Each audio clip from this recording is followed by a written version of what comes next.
What is going on, everyone, and welcome back to the channel. I hope you're all doing well. Now, today I've got for you some of the very best relationship drama Reddit stories of 2024. I've gone through myself and handpicked my favorite, the craziest, the most insane Reddit drama stories of the past 365 days, and that is what you're about to see. So, strap in, get ready, drop a like on this one if you're excited for it, subscribe if you're new. Here we go. Me, a 19-year-old man, and my sister, who is 21, found a video of our mum, who is 45. My sister thinks it's of her cheating, but I think it might not be. We can't agree what to do with it. My sister found this video on my mum's laptop. I think she was using her laptop for some school stuff, and she must have gone snooping through her personal files. She found this video. It's from a few years ago, according to the date of the file. It's definitely our mum in the video, and it looks to be in some hotel room. There's definitely a man in the video, but he's holding the camera and we don't see his face or hear his voice. I don't want to go into any detail, but it's basically a striptease/sex tape filmed by the man. So while our mum is clearly identifiable, I can't tell exactly who the man is. I first got angry at my sister for showing it to me.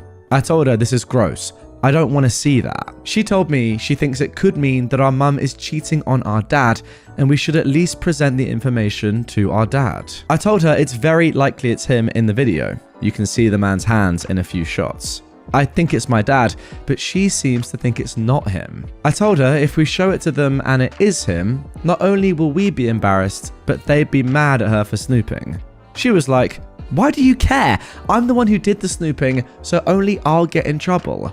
I'll cover you if they try to get mad at you." I told her there has to be a more sensitive way of approaching the situation, instead of just bombarding our parents with, "Hey, we saw your sex tape, which could either be with you or mum's secret lover, and we should consider the fallout." However, she seems pretty adamant that she just wants to show them. She thinks it's the safest option, since if mum was cheating, she gets exposed, but if it was just dad, then no harm done. We can't agree on what to do, and I have a feeling she might show it to them regardless of what I feel.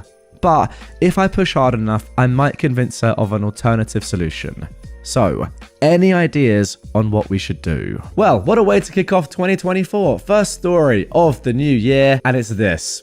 Goodness me. Before I give my thoughts, guys, get in the comments down below. It's imperative that I hear what you have to say about this. Such a sticky situation, and I really don't know how I go about this, but yeah, I want to hear your thoughts. From my perspective, I'd honestly just be so tempted to just leave it. Like, you found it in a weird way. It's such a weird piece of footage anyway, from your perspective as your mum's children. And look, it could be your dad, it could be someone else. Ultimately, is it worth the hassle of going through all this? Is it really? I mean, look, if it is someone else, another man, then it probably is, and you have to face the embarrassment to save your dad. But if you're pretty confident it's your dad anyway, as you are, OP, I know your sister's not, but you are, then there's no way you should ever talk about this, because imagine bringing up your parents' own sex tape to them. I can't think of anything more cringy. Now, interestingly, OP actually came up with some plans of his own, which we're going to get into in a second. There are a few different plans there. They're all interesting. We've got option A, B, and C of things that he thought of which he could do. So without further ado, this is option A. Sending it anonymously. OP said, "I like the idea of sending it to him anonymously," his dad, I assume. Maybe through email or something. If it is him, then no harm done, and he doesn't know it was us. Now, I'm not sure I personally agree with that. I think that would be opening a lot of doors. Here are a couple of comments from people down below. Somebody said, "Please don't do that. Your parents will be pooping themselves wondering what kind of pervert hacker has gone through their computer to watch their private videos."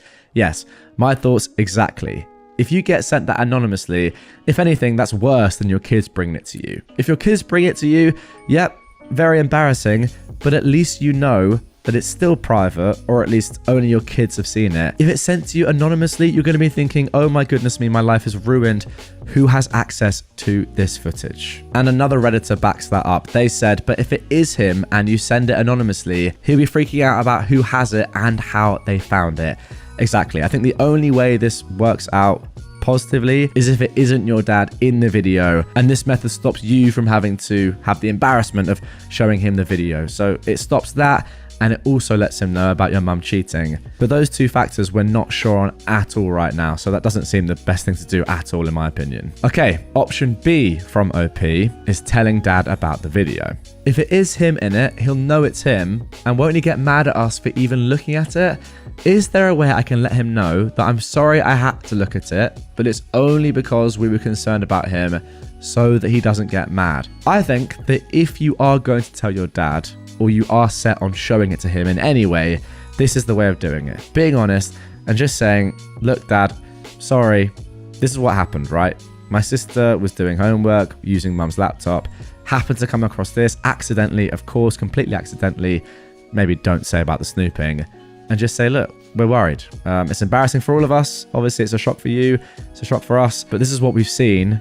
I kind of feel like we have to tell you about it. Sorry. That, I think, is what I would do. And finally, on to option C. Faking finding it in front of dad. Okay, so what if we go up to him, says OP, and tell him there's something we need to show him on the laptop, and then while browsing it in front of him, we pretend to stumble on the thing for the first time.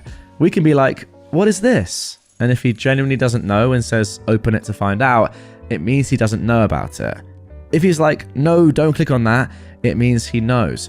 Okay, I guess maybe. So I guess instead of actually showing him the video in full, you just show him where the video is, the location of it on your mum's laptop, and the thumbnail as well, perhaps. I don't know. I feel like that's kind of a shot in the dark. It's weird if he knows exactly where it is on the laptop and recognizes the full video from the thumbnail, but who knows? Could be a good idea.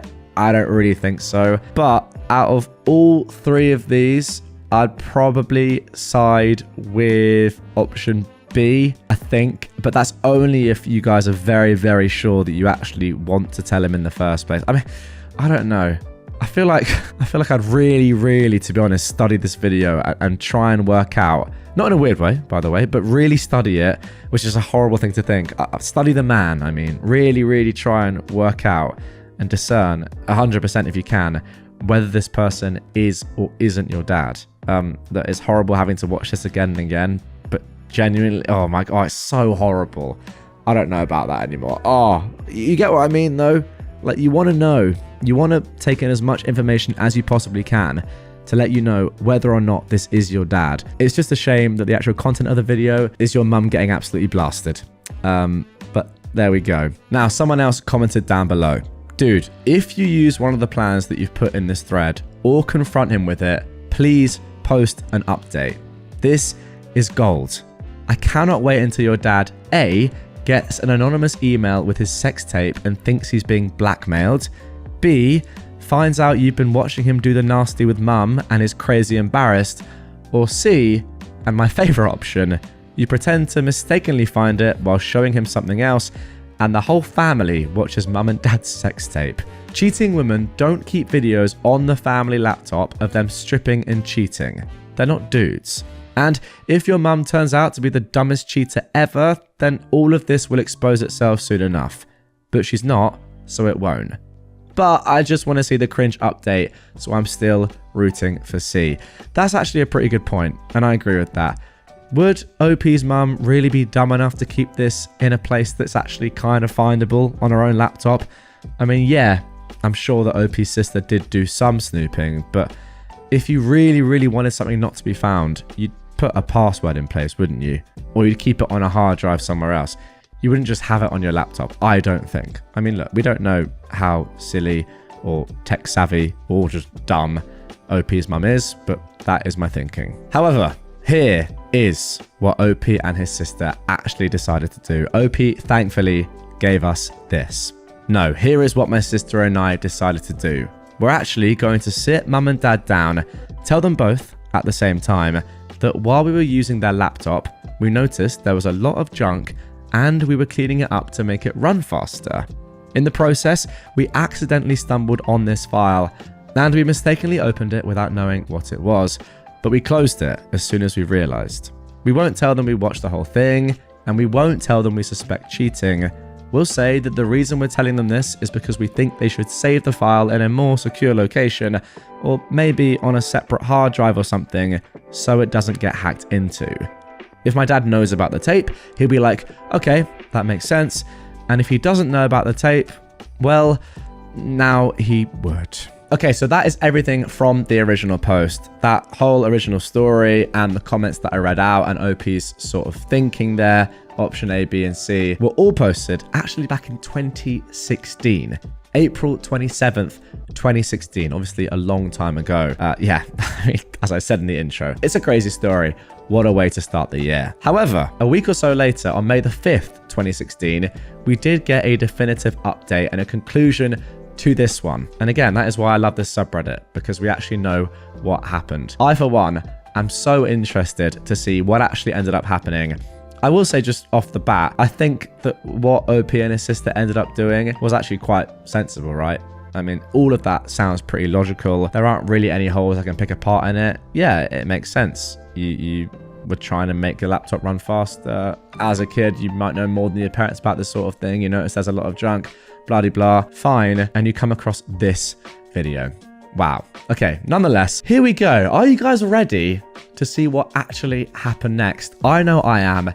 Here is the update. Yeah, things didn't go so well, unfortunately. I kept arguing with my sister. I told her if she's so certain they're cheating, the least we could do is ask Dad first if he knows about the tape, but not mention that we've seen it. She was determined that it was cheating based on the hands and the feet. She was like, those definitely aren't Dad's. Okay, but then how do you mention the tape to your dad without saying that you've seen it, right? It doesn't make much sense. But yeah, what your sister has said there, OP, is kind of what I was getting at. You have to analyze the videos, as brutal as it is, and really, really have a look at what few limbs of your dad's you can see. I noticed there that I've used the word limbs, plural. Let's carry on. I told her that she was creepy as frick. If that was them in the video, and God knows how many times she's watched it, she was basically watching a video of our mother naked effing our dad's you-know-what. Even if it wasn't our dad's you-know-what, it's still freaking gross. But she didn't care. I told her if I couldn't stop her, she should at least leave me out of it. I want nothing to do with it. She then went nuclear. She went and told them everything and embarrassed the frick out of herself. It turned out her little detective work was way off. It was Dad in the video. Okay, well, I think that's good news. At least your mum wasn't cheating on your dad. Our dad was angry, but mostly bewildered, but he just laughed it off and got over it. Our mum, however, didn't take it so well. She had a panic attack. She went nuts. She was like, what the heck is wrong with you kids? I tried to stay out of it, but my sister dragged me into it and named me as her accomplice, even though I'd warned her against it. Our mum was so hurt and upset, not only that her daughter would so brazenly accuse her of cheating, but that her children had watched an explicit sex tape of her. She was really traumatized. She couldn't take it anymore. She got up and left to her parents' house, where she's been there for a whole day to recuperate. She only called our dad to speak to. She won't speak to us. Our dad told us to just give it time until she's feeling better. Okay, and there we go. That is that. Goodness me. I do just want to give some overarching thoughts on this one. But first of all, I think I need to say this. I actually put a lot of blame on the mum here. If you've got a file like this, right, on your computer, your personal computer, completely fine, right? That is okay. Well, it's not great, but it's okay. However, if you're letting your kid use that computer and you haven't stored, as I said earlier, you haven't stored that file in a private location with a password protection or anything, just in a locked folder, and you know that your kid is obviously tech savvy, they're 21, you know, they know what's up, and they find this video, I don't think you can blame them. I really don't. Like, if you want something not to be found, don't put it on something that you're giving to somebody else to use. Like, free will. Yes, she's gone through maybe some more personal stuff, but ultimately you're giving her your personal laptop. I don't know. Yeah, it's not great of your daughter to do that, but ultimately, are you completely surprised and shocked that she's done that? I don't think so. I think part of the blame has to land on the mum here for taking that risk. Just put it on some hard drive or just don't give the laptop to your daughter. That would be my thing. Secondly, I know what you guys are probably commenting down below. The kids are weird. You see this video, why they're analyzing it over and over again. Why are they watching it multiple times? Why is the sister watching it multiple times? And I get that. And it's a struggle to argue against that. But I feel like once you've seen this thing once and you're then past the complete horror and shock of it, you would then analyze it and try and work out if it is your dad or not. I don't know. I have not been in that position. thankfully. So I don't know for sure. But do you get what I'm saying? It's horrible, but I feel like once you've looked at it for like over 2 seconds and you kind of know what's going on, you're past the point of just slamming it shut and forgetting about it. You have to then look at it and really work out what's going on, for better or worse. I don't know if you guys are going to agree with that, but it's a horrible thing. That's just what I'm thinking. I mean, yeah, ultimately, what a crazy way, as I said, to start the year with a story like that. My best friend says I owe her everything I have, including my boyfriend. Now, the original post for this one came on the 23rd of September 2018, posted in r/relationship advice with this title. My 24-year-old female best friend, also 24-year-old female, is too handsy with my boyfriend, who's 26, and I think it's inappropriate. I know I should be careful calling someone best friend in a post like this, but I don't know how else to call Jessie. Our parents are great friends, so we grew up together, and she kind of had my back in high school. Long story short, on the teenager food chain, she was on top, and I should be on the bottom. But nobody messed with me because I was Jessie's friend. Jessie is one of those people who requires attention. I never minded though. Nobody's perfect, right? But now that I have my first real boyfriend, she doesn't know how to behave. Every time we're together, she's really handsy, always touching his arms, running fingers through his hair, complimenting him. And now she's even started with the prank spankings on the butt, you know? I just feel really uncomfortable with it.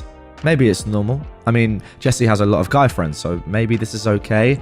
My boyfriend never thought much of it either. Am I just overreacting?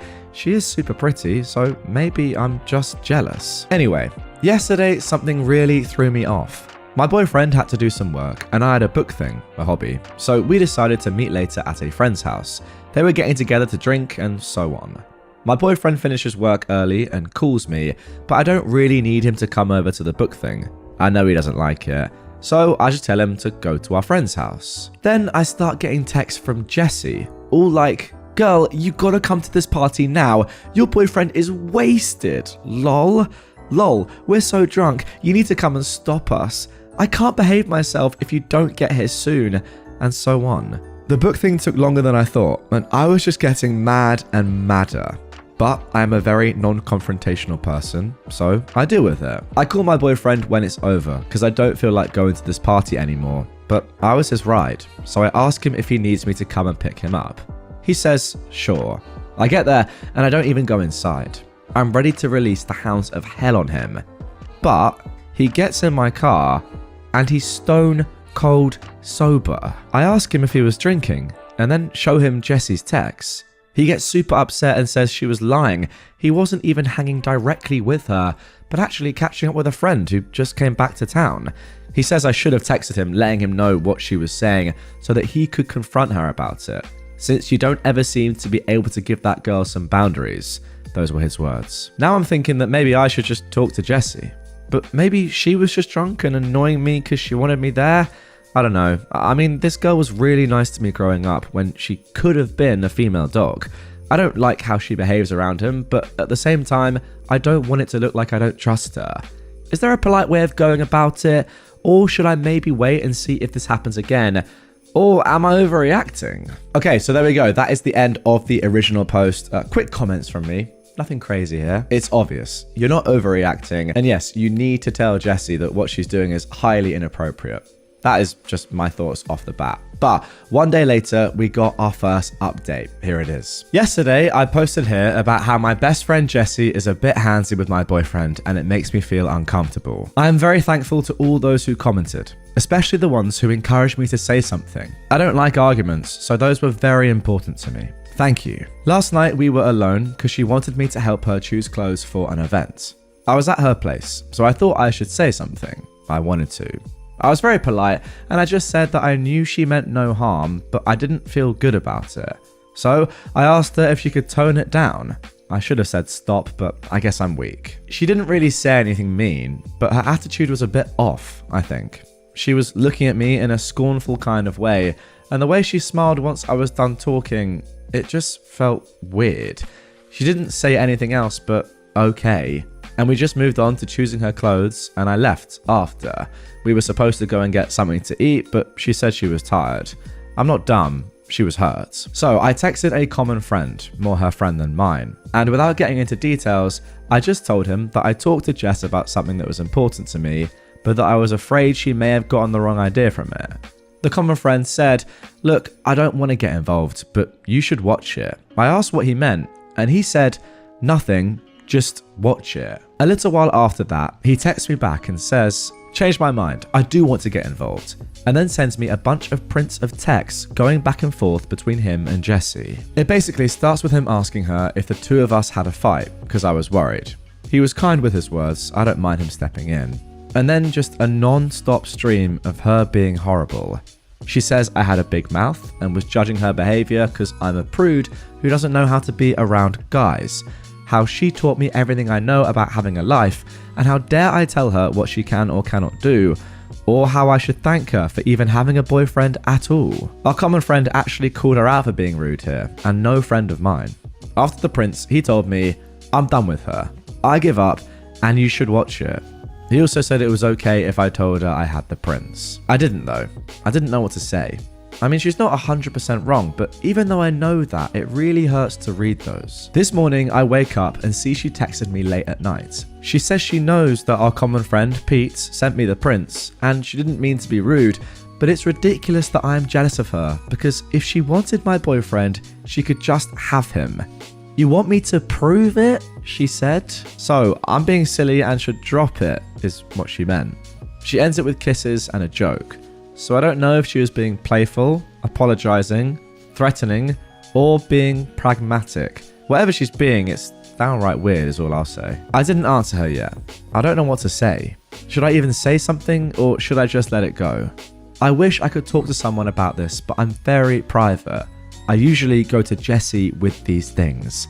Help! Well, all I'll say here, guys, is that, okay, have a laugh, bit of fun, joking around with your friend, but if you're then saying, I could steal your boyfriend anytime I wanted, just like with a click of my fingers, and if you want me to prove it, I just will. Yeah, that's very malicious and extremely odd behavior that is, not something any friend should be doing, clearly. Here actually are a couple of comments from one Redditor underneath that first update, which I think sums up what I'm saying here. They say, "It sounds like this person is completely wrapped up in their own head and has a serious case of overthinking their importance in life, especially others' lives. Obviously, we're all going to tell you to drop her because she's not a desirable person to be around if that's how she acts and talks to you in person and behind your back. This person thinks they own you enough, so they've decided to let you have your boyfriend. F that. Also, show your guy everything that's happened, because guaranteed she's going to go after him." And then OP actually replied here, saying, "I suppose you're right. It just gets me, It's a 20-year-long friendship. I keep thinking that maybe this is a misunderstanding. She didn't mean it, or she's going through a hard time and doesn't know how to deal with it. I'm just trying to make sure I'm not overreacting, so I needed some outside perspective. As for my boyfriend, I think he would turn her down quite fast. He doesn't really like her. He just hangs with her because of me. He's always saying that he'd rather not and all, so it's unlikely that they'd be alone together, but I will talk to him. Thank you for the heads up." And then one final comment from OP. "Turns out she already went after him. I was stupid." To be honest, could have seen that one coming. This girl clearly has an agenda against you. Okay then, a couple of days later, we got the second update on September the 26th, 2018. "My boyfriend is having sex with her." Oh my goodness me. "A friend convinced some other friends to send me prints of text between themselves and either my boyfriend or best friend. They are pretty clear. I confronted my boyfriend. He looked lost, said he loves me, and it was just sex. He says that Jessie kept throwing herself at him, teasing him, and he said he didn't like her, but I still wanted to hang. He said he just had sex with her to see if she would move on and leave him alone, and that it only happened a couple of times. He says he won't do it anymore. He doesn't even like her. He loves me, asking me to please forgive him." Sorry, I've got to interrupt here. What an absolute disgrace of a man your boyfriend is, OP. What on earth is he on about? I don't even like her. Just having sex, even though I'm in a relationship. What a good bloke. From the text, once I finally made it through them all, I think that Jessie went to the party where me and my boyfriend met because she wanted to hook up with him. She had it bad for him, but he didn't feel the same way. She was trying to get him to break up with me and then to get me to break up with him. It worked. As of yesterday, he is a single man. In some of those texts, they're talking about some of the hookups. I feel like throwing up. I blocked him because he was still trying to get in touch. I ghosted her, but she just sent me a message saying she just heard what happened and, you know, this was probably for the best, right? And I feel like freaking screaming. I don't even know if this is an update or just me venting. Thanks for listening either way. I mean, that's some update. Goodness me. I really did not expect your boyfriend to stoop to that level, but wow, there we go. Now, once again, here are a couple of comments that I picked out replying to the second update with some good thoughts that I agree with and OP's replies. First of all, someone has said, well, yeah, I would just ditch that whole friend group and start trying to find new friends. My God, that is effed up. I completely agree. OP replied, yep, done and done. I think I'm being too permissive with the word friend. It was going on for months. Everyone knew and nobody had the decency to tell me. It was only the one friend who wasn't even that close who stood up for me. Going on for months? Oh my word. Another commenter said, you also can't make her hurt. She has no respect for you and clearly doesn't care, so it will be impossible anyways. It would have the same effect as a drunk stranger telling you that you're awful. Yeah, it might make you angry, but you didn't care about that stranger, so what they say is irrelevant. Also, I can't imagine anything so utterly not worth your time. The delightful side effect of just ghosting is that they will stew on it. They want the reaction, but they get none. They realize they lost all their power and never get to know and feel that satisfaction that comes from getting the reaction you wanted. Great point. 100% phenomenal point, and also a very good analogy and simile with the drunk stranger. Because yeah, you're going to be like, well, it's a bit weird and annoying, but who are you? I don't really care. Clearly, Jesse feels the same way about you, OP, as much as that is a horrible thing to say. It is the truth. So yeah, I know you deeply want to get her back or anger her in some way, but I agree with this commenter. There's just no point. OP replied to this saying, I get what you mean. She is actually still texting me. I didn't mention one detail because it wasn't important, but we were all meant to be traveling together soon. My family paid for some of Jessie's expenses. She is messaging me about the vouchers since I have them all. This freaking woman can't even wait a day to ask. It's like she suddenly remembered she still needs me. I mean, I'm not giving them to her either way. The trip is off. Can't she tell? I'm very much thinking the silent treatment will be the way to go, I guess long term there. I think she just realized she needs me for the trip, and that's why she's been aggressively trying to contact me. Now she's saying that she liked my boyfriend first and I was the one who stole him, so she is the one who should be mad. I know I should just block her everywhere, but is it petty that I'm having fun watching her squirm? I wanted to have the last word, but not saying anything is driving her crazy. Now, this next Redditor mentioned about what I said earlier, while reading to be fair, saying, he said he just had sex with her to see if she would move on and leave him alone, and that it only happened a couple of times. Says he won't do it anymore, doesn't even like her. He loves me, asking me to please forgive him. Lol, that is one of the stupidest things I've heard. It's like saying, hey babe, I jumped off a cliff because somebody was really pestering me to do it. Then they say, I feel for you, OP, but what an excuse. I mean, yeah, imagine saying that, oh, fine, I'll just have sex with you and then you'll leave me alone. Seems pretty likely. OP replies saying that they actually almost fell for it. How pathetic is that? He was saying he cared about me, it was just a mistake. He thought she'd back off, and I felt it was a bad decision on his part, but maybe it made sense and I could forgive him. Then he says something like, and I didn't even like her. You were the one who always wanted us to hang. And that is when my brain joined the party and was like, is he seriously trying to blame this on me? Yes. Yes, he is. He was trying to gaslight you. All right, then, a few more comments here from OP about the upcoming trip. I'm actually interested as to why OP thought that wasn't key information. Clearly it is, right?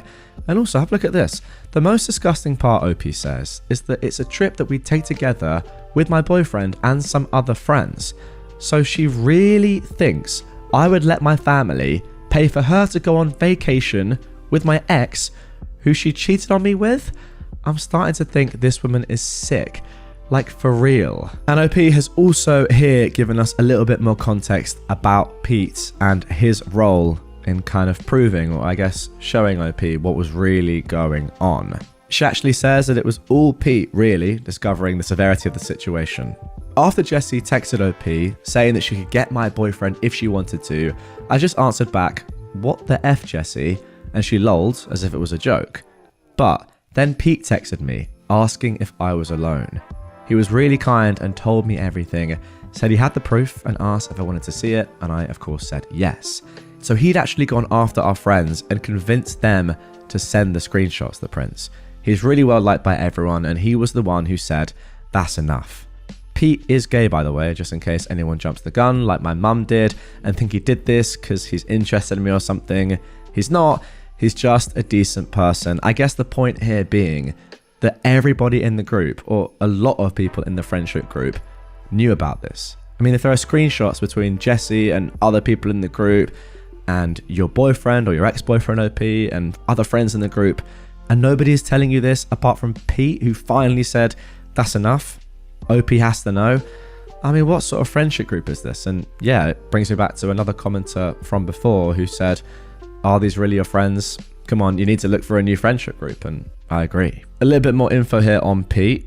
He convinced 3 other friends, OP says, to send him texts between them, the 3 friends, and either Jessie or OP's boyfriend so that he could have proof, because he thought that what was happening was disrespectful and somebody should tell me. There were prints of texts between 2 friends and Jessie and 1 other friend and my boyfriend. They were pretty clear. Okay, so that is the number we're looking out for there. 3 friends, Jessie, your supposed best friend, and your boyfriend. 5 people who I presume you thought you could trust a lot, all going behind your back and knowing about this. Obviously, some worse than others, but still, is it that much worse? One of your friends not telling you about this than Jessie and your boyfriend? I mean, yeah, they're the ones that are doing it, but by not telling you this information, they're withholding so much from you that they could easily just tell you. Like, I don't get it. Why not just tell you? Obviously, they're not as bad as Jessie and her boyfriend, but there are levels to this. It's like when there's a bully in school, right? And a lot of other people know the bullying is going on, but don't inform a teacher or don't tell someone to help out and, you know, help out the kids that are being bullied. They just stand there in silence. Who's actually more in the wrong here? Because the people that just don't say anything could stop the bullying in a second. Yeah, the bully's the bully, but there are other witnesses that could do something about it that are choosing not to. And in my opinion, that might be just as bad. All right then, a few more points from OP before we get on to the 3rd and final update, which, by the way, is coming up. Jessie especially, OP says, didn't seem to care about hiding it at all. My boyfriend's texts were mostly wondering if I'd noticed something and wanting Jessie to back off, while saying she was hot, etc. Goodness me. There was no 100% confirmation on his side. It wasn't a chat between him and one of his closest friends, so it was kind of generic, but when I confronted him, I said I had the screenshots without saying what they showed, and he just confessed. Now look, I really appreciate those screenshots. It was ultimate evidence, but I don't think they actually did it for me. It's a Pete thing. You'd have to know him to understand. He is the stand-up guy who is everyone's friend. He is a huge people person. I think they sent the prince because it was something for him, you know? He was the one leading the charge and dealing with consequences. If it were just me, I don't think they would have done it. All right, next up, a little sort of interlude here. An edit from OP, which is extremely wholesome, talking about Reddit as a whole. Here we go. OP says, I don't want to sound melodramatic or sappy or anything, but you all brought me to tears. We keep hearing about how it's insanity to rely on the internet for personal connections, but I just lost a boyfriend, a best friend, and a whole group of friends. And instead of feeling alone, I'm more and more feeling like, frick yeah, that was the right thing to do. I'll be okay. Yeah, it still hurts, but not as much as it would had I really been alone.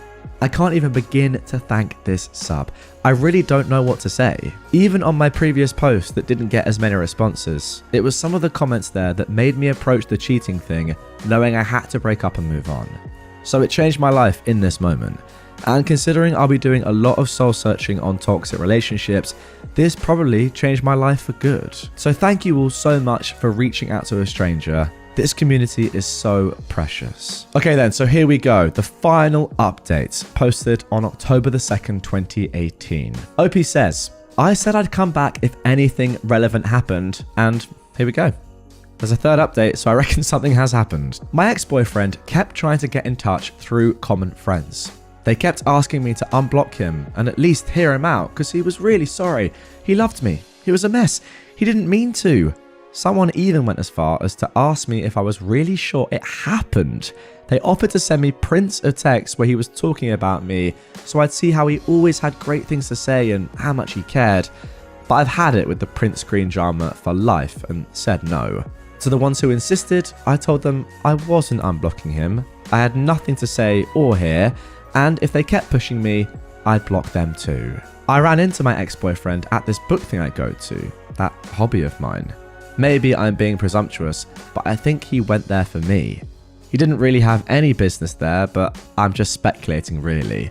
No, that's not speculation, that's true. You said earlier that you didn't even ask your boyfriend if he wanted to come and join you because he doesn't like it. So yes, he was there for you, 100%.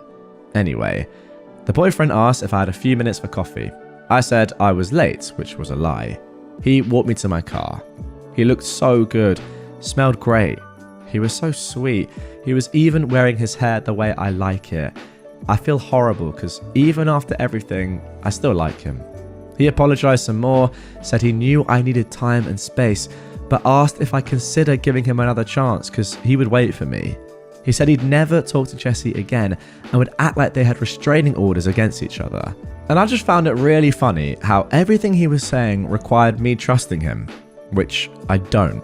So I told him I wasn't interested anymore and he should move on. I wish I'd said something snappier or wittier, but I had nothing. This was on Saturday, and I haven't heard from him or friends since. I think that was that. Jessie also kept trying to talk to me. Like OP said in the comments, there was a trip coming up. It would have been me, Jessie, my ex-boyfriend, and a few friends. Since Jessie couldn't afford it, my parents paid for most of her expenses. I mean, yeah, the fact that she still now feels like she is owed that trip is just mental. She must have remembered this right after everything went down and panicked because I had everything. The vouchers, the emails, credit card info. She went crazy. She even showed up at my place. I wasn't home and my roommate told her to F off, exact words. I didn't block her at first because I admit I was having some fun watching her despair. I talked to my mum and she was amazing. She told me I should cancel everything even if it cost us money. It was fine. So I did. And for one last bit of print screen drama, I printed all the emails I got confirming cancellations and sent those to Jessie with the word bye before blocking her. Oh, that is lovely. My roommate's been amazing. We were never really close and now I don't even know why. She cancelled plans with her friends to stay with me and invited me to go out with them next weekend. There you go. Lose a couple of friends. Well, friends in inverted commas. Gain a real friend, your roommate. That's phenomenal stuff. A few of you suggested I see a therapist, and I did, yesterday. I really liked it. It was just one appointment, and I mostly just talked, but it felt good. She gave me homework. She talked a little about unhealthy and abusive relationships, and asked me to think about my friendship with Jessie, and try to point what was healthy and what was unhealthy about it. It made me realise that she was never actually really my friend. She was taking advantage of me for years, and she even had me thanking her for it. My therapist also told me about this saying, I think that's what it is, called the narcissist prayer, which goes something like, that didn't happen. If it did, it wasn't my fault. If it was, I didn't mean it. And if I did, then you deserved it. Which is totally how Jessie is handling this whole thing now. Wow. That is actually an unbelievable phrase. I like that a lot. So, good riddance indeed. And a final piece of gossip. Pete talked to me yesterday. He's checking up sometimes. He is a good guy. Again, he is gay in case someone is still thinking this might turn into romantic comedy. I mean, to be fair, it would be pretty amazing if it did, but yes, he's gay. He said that Jessie was super sure that since I broke things off, she and my ex-boyfriend would hook up right away. But apparently he doesn't have the same plans, and that freaked her out over the weekend. Pete says he really is a mess and went out drinking hard 4 nights in a row to the point that he had to be carried home by his pals. And yesterday, they all went out for lunch at this burger place. Jessie was going to run her fingers through his hair or something, and he just pushed her away and told her to stop and to never touch him again. Great that now he manages to do that. Huh? Yeah, exactly. A little bit too late. I guess in the end, he really did like me in his sick way. The thing is, I don't want to be with someone who likes me in a sick way. I want to be with someone who likes me in a healthy way. I think I deserve that. I'm also thinking about taking the money I got back from the trip to go somewhere else by myself. I haven't decided though. Anyway, this will be the final update on this, since it's unlikely that I'll have anything new to add. Now, I think I just need some time to heal and let go, you know? I might come back in a few months if there is reason to do a yay, life is awesome now post. But I wanted to post this update now because I wanted to end this whole story on a bright note. And of course, thank you all again. You are the best. And there we go, guys. That is going to do it for this one. Another phenomenal story. And I've used the word phenomenal a lot in this episode and the last, but I feel like it's the most apt word, you know? Again, just great stuff. And what I love about this one as well is, I do say it enough, I know, but it does show the power of Reddit. And I agree with OP. People would say, or have said, and perhaps I used to say it in the past, that asking internet strangers for advice and, you know, opening up to the internet is weird and it's insane, as OP said, and it's not going to get you anywhere. Well, actually, no. I feel like, you know, with every passing year, people are now starting to understand the power that the internet has as a force for a community, that you can now build real relationships on here. And if you want some genuine advice, sometimes actually the best place to go is the internet. A subreddit like r/relationship advice, where people don't have a vested interest, they're just seeing things for what they are and can give you some real tips. You know, no bias, just say, this is what's going on. Jess is a narcissist. Your boyfriend's terrible. You need some new friends. It's tough love. But I think, as we can see in this situation, sometimes that is what people need. And yeah, I really hope there is actually one final update in a few months from OP saying thanks to Reddit and thanks to also herself being brave and dealing with this stuff in the right way. Her life is now awesome. How cool would that be? Am I the jerk for banning my wife from naming our baby after her dead best friend? Long story short, I am a 28-year-old man, and my wife, who is also 28, is estranged from her family and has been since a teenager. She met Eva in school, and they were inseparable, with Eva letting my wife stay over a lot, as well as providing a constant source of support. I met my wife at university. Unfortunately, Eva died suddenly a year into our relationship. I'd met her a few times and she was lovely. My wife was understandably devastated.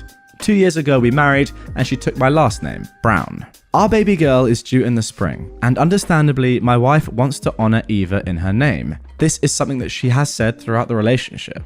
I was happy with the idea of honoring her, and we've discussed baby names throughout the relationship and pregnancy. The leading name we were tossing about was a place name that had significant memories to them. Yesterday, she came up to me and said that she had a dream about Eva asking her to remember her by her name. She had some like this around the time Eva died, but none recently to my knowledge. And to memorialize her, our baby must be called Eva. I said, absolutely no way. She said, why not? And I reminded her of the historical figure Eva Brown, wife of probably one of history's most evil figures, and I reassured her that we will tell our kids about Aunt Eva and she'll always be remembered, but my wife refused, saying it has to be her name. She says that few will make the link to the historical character and she won't be bullied at school. Now, a little history lesson for everyone in case you didn't know. Eva Brown, spelt B-R-A-U-N, was then known as Eva Hitler, as of course she was married briefly to Big Adolf. I mean, I just can't say Big Adolf.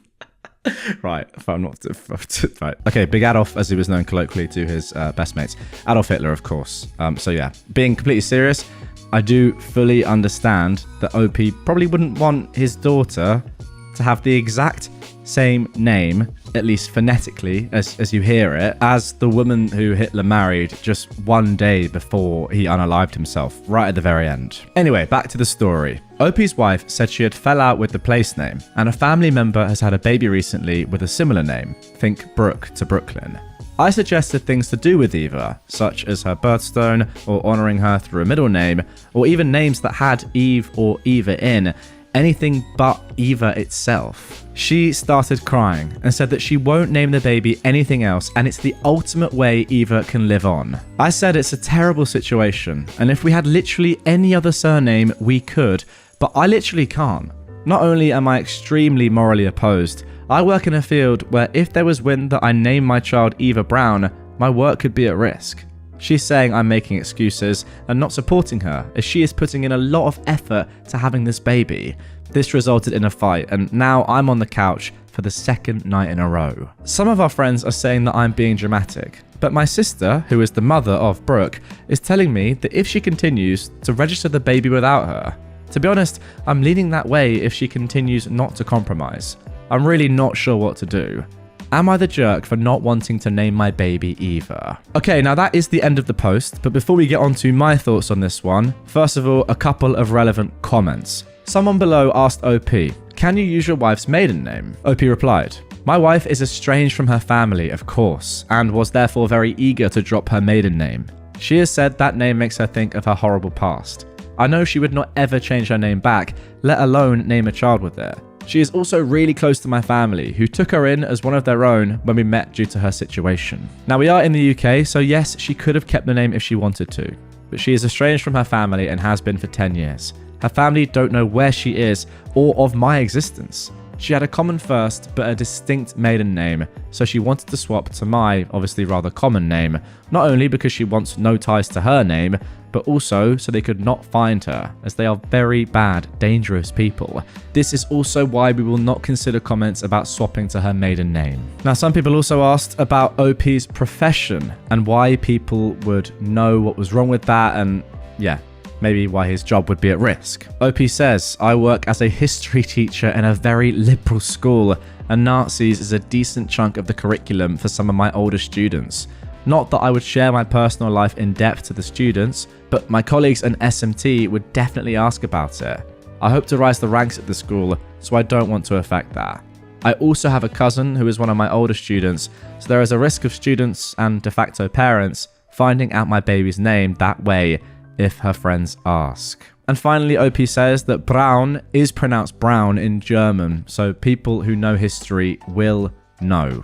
OP says, yes, I am based in the UK and I teach the Nazis in my syllabus, and while my German is very basic and picked up from a couple of weeks of travelling, plus some of the vocab I've come across in my job, I thought that Brown was pronounced with a similar ow sound to Hauptmann or Augen. Correct me if I'm wrong, just curious. Okay, so there we go. That is it for the first post. Yeah, on the name thing, I'm not sure myself. I think the only real way to know is if you are German, get in the comments down below, enlighten us. Is Brown, I'll put it on screen right now, this pronounced like brown, or is it brawn? I'm pretty sure it is brown, it's not brawn. But yeah, if we could get some cold hard evidence from the German people out there listening or watching this, that'd be great. Now, as for OP, I will say that, yeah, I completely understand your viewpoint, my friend. I studied history and the Nazis in depth later on in my secondary education, and then I did history at university, and there's no way that my teachers or professors would ever dream of having any sort of name or any sort of tie that could be like make them look terrible or make them look weird or put them in a bad light, like back to them, if that makes sense. It's very, very unfortunate that this is the case and that Eva Braun had the name that she had, and she had the ties obviously to Hitler, but yeah, I don't think there is a world in which you can possibly have a daughter called Eva Braun as a history teacher who teaches about the Nazi party. It's just not going to work, sadly. And I do think that there are lots of other options that you could go down with your child's name that do include Eva, as you said, in some form. But yeah, don't explicitly say Eva Braun. And I think your wife has to understand that, surely. I mean, it can't get much worse than being a history teacher and calling your daughter the same name as Hitler's ex-wife. Surely that's just not gonna ever happen. Your wife surely has to understand that, no? And of course, I get it from your wife's perspective. Eva Braun, to be fair, not a massive name in the grand scheme of things. I think you'd have to have studied the Nazi party, well, not in depth, but I mean, not a lot of people know who Eva Braun is. I mean, I had to remind myself there, to be honest, and I studied the Nazi party. So, you know, not the biggest name of all time. No one's going to instantly click and go, wait, hang on, that's the same name as Hitler's wife. But yeah, as you said, you're a history teacher. You cannot risk something like that. You just can't. Now, of course, this is r/best of Redditor updates. Therefore, there is an update to this one. I really hope, before I get into this, and I haven't had a look at this, I hope there is a resolution, because this seems like such a stupid... first of all, it is very unlucky. But secondly, if there isn't a resolution here, then it is very silly and just sad. Now, the point that your sister made at the end about you just registering the baby without her, that is a terrible idea. I don't know why you say that you're leading that way. Is that what you just name the baby without your wife knowing the name? That's absolutely ridiculous. Don't do that. And I really hope that isn't what happens here. But that's some of the worst advice I've ever heard. But yeah, without further ado, let's get into the update and see what happened next. Okay, so here is the update posted 22 days later. Okay, soon after posting initially, I called up Eva's sister, Rose, as my wife, Lou, is really close to her, and I explained the situation. I know I shouldn't get people involved in marital matters, but Rose's opinion really matters to Lou, especially when Eva is involved. Rose agreed with me that naming a daughter Eva Brown would be harmful, and she mentioned something that we believe to be a game changer. One thing you must know about the late Eva, dear reader, was that she was a writer. She kept journals, which her sister held onto after her death. In one of these journals was a baby name list, where she gave 5 names for a girl and 5 names for a boy. Rose held onto these names when she was having children. One of her sons is named the top boy name, but she's done now and wants to give it to my wife. We believed we have to introduce this carefully, so we launched a game plan. The next day, I sat down with Lou and said on no uncertain terms would our daughter be called Eva. Brown is the only surname we have, and Eva is not something I'd feel comfortable pairing with her. As I mentioned in the comments, my wife is estranged from her family and often jokes that we got married so young, at 22, so that she could get rid of her maiden name. She agreed that our child would take our married name, but continued to stress about forgetting Eva. I also mentioned that by naming a child Eva, you'd be pressuring that child to live on for dead Eva, and that's a big burden for young shoulders. My cousin was named after a dead relative, and my grandparents often compared him to that relative, and that's not something I want for my own child. That seemed to resonate, and she admitted that pregnancy was bringing up old feelings, as she and Eva always said that they'd be pregnant together. I suggested therapy, and she started therapy last week. That's a very, very good point that I hadn't even touched on. Yeah, if you're calling someone by your best friend's dead name, someone you love so much and who obviously, if they're your best friend, had to be a great person in your eyes, that is putting a lot of pressure on your child to live up to that person. They don't have to, of course, but surely that child's going to think about that. I then talked about mine and Rose's conversation, and she was very interested. We agreed that it would be lovely giving Eva the opportunity to name a child, knowing it was something she was seemingly passionate about, and have narrowed it down between 2 of those 5 girl names. Turns out the girl had taste. Being able to discuss baby names and thinking about our daughter as her own person has been a blessing, and I can see my wife is on the mend. I think this will be the only update, and I can't wait to meet my daughter. Thank you all for your help. Now, at the time of recording, that was posted just 9 days ago, so obviously it's a little bit too soon to know if that is going to be the final update. But it seems like it will be, right? And that seems like a perfect ending. That was exactly what I was hoping the resolution would be. Something else that obviously included Eva in some way, but wasn't explicitly the name Eva Brown. That is the perfect solution. I really hope that you guys stick with it. Your wife remains happy. I don't necessarily think she needs therapy and stuff, by the way. I think she just really wants to honor her best friend and was quite adamant that she wanted Eva Brown to be the name. That's it, really. I don't know if that calls for therapy, but hey, I don't know her. Not my call. However, yeah, Eva has in effect given you a short list of names that she loves to name your child. That is beautiful. Great story. But don't worry, there's another one incoming. Now, this post comes originally from r/true off my chest. I broke up with my fiancé because of his family. I don't think I can marry him because of his family. I know people will say that I'm crazy, but my gut tells me I'm right. This was supposed to be the first time I'm meeting his parents. He has 2 sisters, a mum and dad. I was excited to meet my future in-laws, but it shattered. A few days ago, I met his family. Some things about them just didn't sit right with me. His mum is very possessive about him. Like, the first thing she said when she saw me was, "So you're the lady that keeps my son busy?" I know it sounds like a joke, but she said it in a condescending tone. Throughout the entire gathering, she was trying to avoid me. She'd get irritated whenever I got closer to my fiancé. She made one very mean comment when I asked her for a piece of pie she made. She said, I will not be able to fit in my dress if I eat any more of it. She deliberately made me sit far away from him so that she could sit beside him. I knew she didn't like me, but I tolerated that. But she was way too harsh on her oldest daughter. She keeps making comments like, when are you getting married? And if she still can't get over Ben, her brother-in-law. The thing is that the oldest daughter, Mia, used to date Ben until he dumped her to be with the youngest sister, Jen. Oh my goodness me. Jen isn't very nice either. She was mean to Mia and kept bugging her to get a husband. Mia is 33.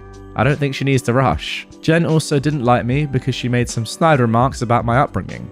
I grew up in an abusive household. I had to struggle a lot, whereas my fiancé came from a well-to-do family. His dad didn't speak much. He didn't say anything and he just nodded. The only normal person there was Mia because she just kept to herself. But nonetheless, I did not feel very welcome by them. I just had this gut feeling that if I get married, this will be my whole life. I'd always have to be in competition with his mother. But he is so nice and sweet. I never felt so in love with anyone like I did with him. He brings me flowers, he takes care of me, he treats me like a queen, but I do not like his family at all. I broke it off with him. He was understandably sad. He asked for a reason. I just told him I didn't feel good about our relationship, that we're not compatible. There were tears, but I left. Now I'm sitting in my aunt's house writing this. One moment I feel like calling him and telling him I had cold feet. We are perfect together. We earn well, we have similar hobbies, and we are sexually compatible, but this one thing about him just bugs me a lot. I'm heartbroken. I know I don't deserve to be because I was the one who called it off. Okay, let's get straight into the update on this one, which was actually posted on the same day that evening. I just talked to his sister Mia on the phone. It was a surprise to me that she wanted to talk. She got the news of us breaking up and asked if we could talk on the phone. I agreed. I was desperate to hear any news from him. We talked for like an hour or so. It was mostly her telling me how her family was toxic, that I made the right decision because her mum had a weird obsession with her baby boy. Also, she doesn't know why she is the black sheep of her family. She was not adopted, nor was she an affair child. She also mentioned that her mother was a bit of a racist because of where I came from. Overall, that day, she wanted to warn me. I asked why my ex doesn't treat her right. She said my ex is in delusion that they have a picture-perfect home, but he doesn't realise how toxic his mother is. She did bring it up with him, and he just said that they're family, so families shouldn't hold grudges. Honestly, I felt bad for her. She also said that she'll be going no contact with all of them. She thought she could salvage their relationship and let them be a part of her life, but she decided she doesn't want that. She also shared some personal information about her relationship status and future. But I don't want to share that. It's not my place to share it. She did though tell me to meet him and tell him the truth. He deserves to know why I don't want to be a part of his family. He needs to hear the truth. I'll be meeting him tomorrow, and yeah, as a lot of you guys requested, I will give an update. Okay, then let's get straight into it. 11 days later, we got the final update. Hello guys, I promised I would come back with an update, and I did it.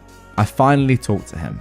I told him everything that I mentioned in the post, and also about my feelings for his family, especially how they treated Mia.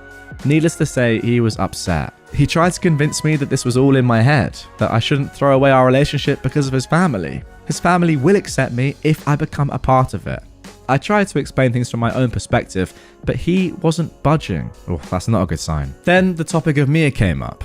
He said it is unfair that even his sister is abandoning the family. He mentioned Mia's big news, and she said she doesn't want to be a part of their family. I told him I knew about it because I talked to Mia. That seemed to upset him even more. He's fuming that Mia shared her news to me before his family. I got angry and told him that this is exactly why I don't want to be a part of his family. Her mother made racist comments to me. I'm half Bengali. She treated me like an outsider and didn't make me feel welcome. His family is just very toxic. I grew up in one. I don't want to die in one. Maybe someday he will find a woman his mother approves of, but that woman is not me. We had a big fight. He was obviously defending his family. He was not willing to listen to what I had to say. Overall, he was very dismissive. We ended our conversation on a very bad note. I am sad about it. Aside from his family drama, he was a good guy, but I don't think I can handle his family. You don't just marry one person, you do marry their entire family. they didn't even bother to know me at all. Wow, there we go. That is the end of that one. I've got to say, very, very tough position to be in, OP. But I do think you made the right decision. And to be fair, your ex's comments there kind of confirm that that was the correct decision that you made. If he can't even understand, I get it, it's his family and obviously he loves them, but if he can't understand what you're saying or the reason as to why his sister is abandoning the family and saying, you know what, I don't even want to talk to any of you anymore, I'm going no contact, then he is deluded. I'm sorry, he is. So I think you did make the right decision. And I also think that you're absolutely right. You do marry into the family. Now, yeah, I don't imagine that you're going to be seeing his mum all the time. And I'm sure that if you wanted to, you could probably minimize when you see her. But the truth is that you are still going to see her probably a decent amount. You know, Thanksgiving, holiday season, birthdays, barbecues, grandparents in the future, like babysitting your kid. You are going to see her a lot. And if you hate this person, and as you said, you come from a toxic family, you don't want to be in one for the rest of your life, then yeah, ultimately that is, I would say, a deal breaker. I also think that someone's family does say a lot about them. Now, obviously, if that family is terrible and they're amazing and they openly admit that their family is terrible, and that's probably why they're amazing, because they've realized how bad their family are and they just want nothing to do with them, and you know, they're a completely different person to that. That's different. But if they can't see the fact that their family has faults and bad traits and that sort of stuff, yeah, I mean, they've been part of that family their entire life. It's likely that they're going to have some of the same sort of faults. And again, I feel like OP not admitting or seeing that his family has faults is a big red flag, as I mentioned. So it's sad, and I'm sure he's a lovely guy on the whole, but is he a life partner? Do you want to marry into that family? I don't think so. I think you made the right decision. But yeah, guys, let me know what your thoughts are. Did OP make the right call? Obviously, it's hard to know without loads more context, but from that little insight that we've got there, comment down below. What do you think? Comment either on YouTube or on Spotify, whatever you're listening on. You can comment on both those platforms. Let me know, did OP make the right decision and why? Never assume someone is pregnant. Not my story, but I feel my father was definitely traumatized back. My dad and I, were at a grocery store checking out. Now, something about my dad, he loves babies. All babies, even the thought of babies. He is also a diagnosed narcissist and all that entails. So we're finally next, and the cashier was a little chubby in her tummy. Not a big deal, but sorta noticeable. Dad, as he had many, many times before, started cooing and baby talking at her, wanting to know how far along she was, etc. She looked directly at him and said, "I had a miscarriage. Today is my first day back." Guys, if a bottomless pit opened in front of my father, he'd have stepped in it without a word. I've never seen him more embarrassed. He started stammering out apologies, threw his wallet at me, and virtually ran from the store. At this point, she looked at me and said, "I didn't miscarry. I've never even been pregnant, and I'm sorry if I'm being a female dog, but I'm sick and tired of people assuming I'm pregnant and saying stuff and trying to touch me. People need to mind their own business." I never told my dad the truth, and to my knowledge, he hasn't assumed a woman was pregnant since. Oh my goodness me, so she didn't even have a miscarriage, she just wanted to mug your dad off the harshest way she could. Just so good. So good. And you can tell this has happened to her multiple times before. She's fed up, she no longer cares, and she's just like, you know what, screw this. I'm going to make you feel the same way you just made me feel, if not actually 10 times worse. Phenomenal. Actually, I've just seen that OP has left this little edit as well at the bottom of the post.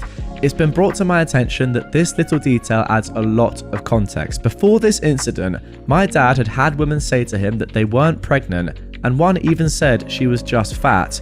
But my dad would double down and start questioning and shaming their diet and eating habits. The entitlement of a narcissist is a thing to behold. Sounds to me like this has been coming for your dad for a while now, and he richly deserved it.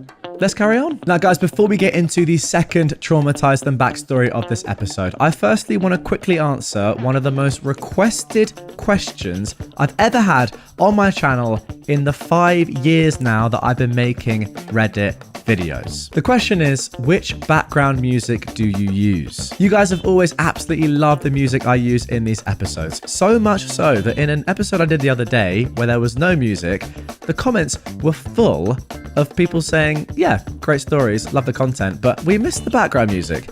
Where is it? So what I've done is I've created a playlist of my most memorable, consistent, my most favorite songs that I've ever used on this channel in the background for you to listen to. That is linked down below in the description and the pinned comment for you to check out whenever you like. All the music that I've ever used has come from the same place, which is a website called Epidemic Sound. It's really great for creators like me because all their stuff is royalty free, which means that you don't get copyright strikes if you use it on YouTube or wherever you create your content and post it. I would thoroughly recommend it, by the way, to anyone out there who is also creating content, whether you're a big YouTuber or, you know, just posting random TikToks or whatever you're doing. It's a very good website and you'll always be 100% safe with them.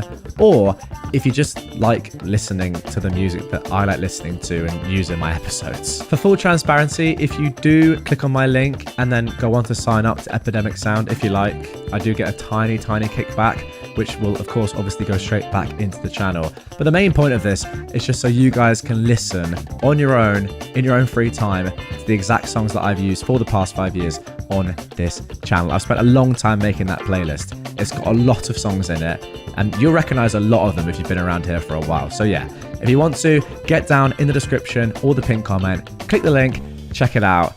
Now, let's get back to the second story. Now moving on to our next traumatized them back post. Made my mum cry because she believed my crazy grandma. So, in short, for some context, I was raised in a cult of the godly flavor, and my mum was a bit more lax about some things, but not a lot. For some context, things like Sailor Moon and Pokemon weren't allowed because they didn't say their abilities came from God, and there's only one other that could grant such things, and that's Satan. But Disney was fine. Now, on to the main event. I was about 6 or 7 years old and obsessed with unicorns.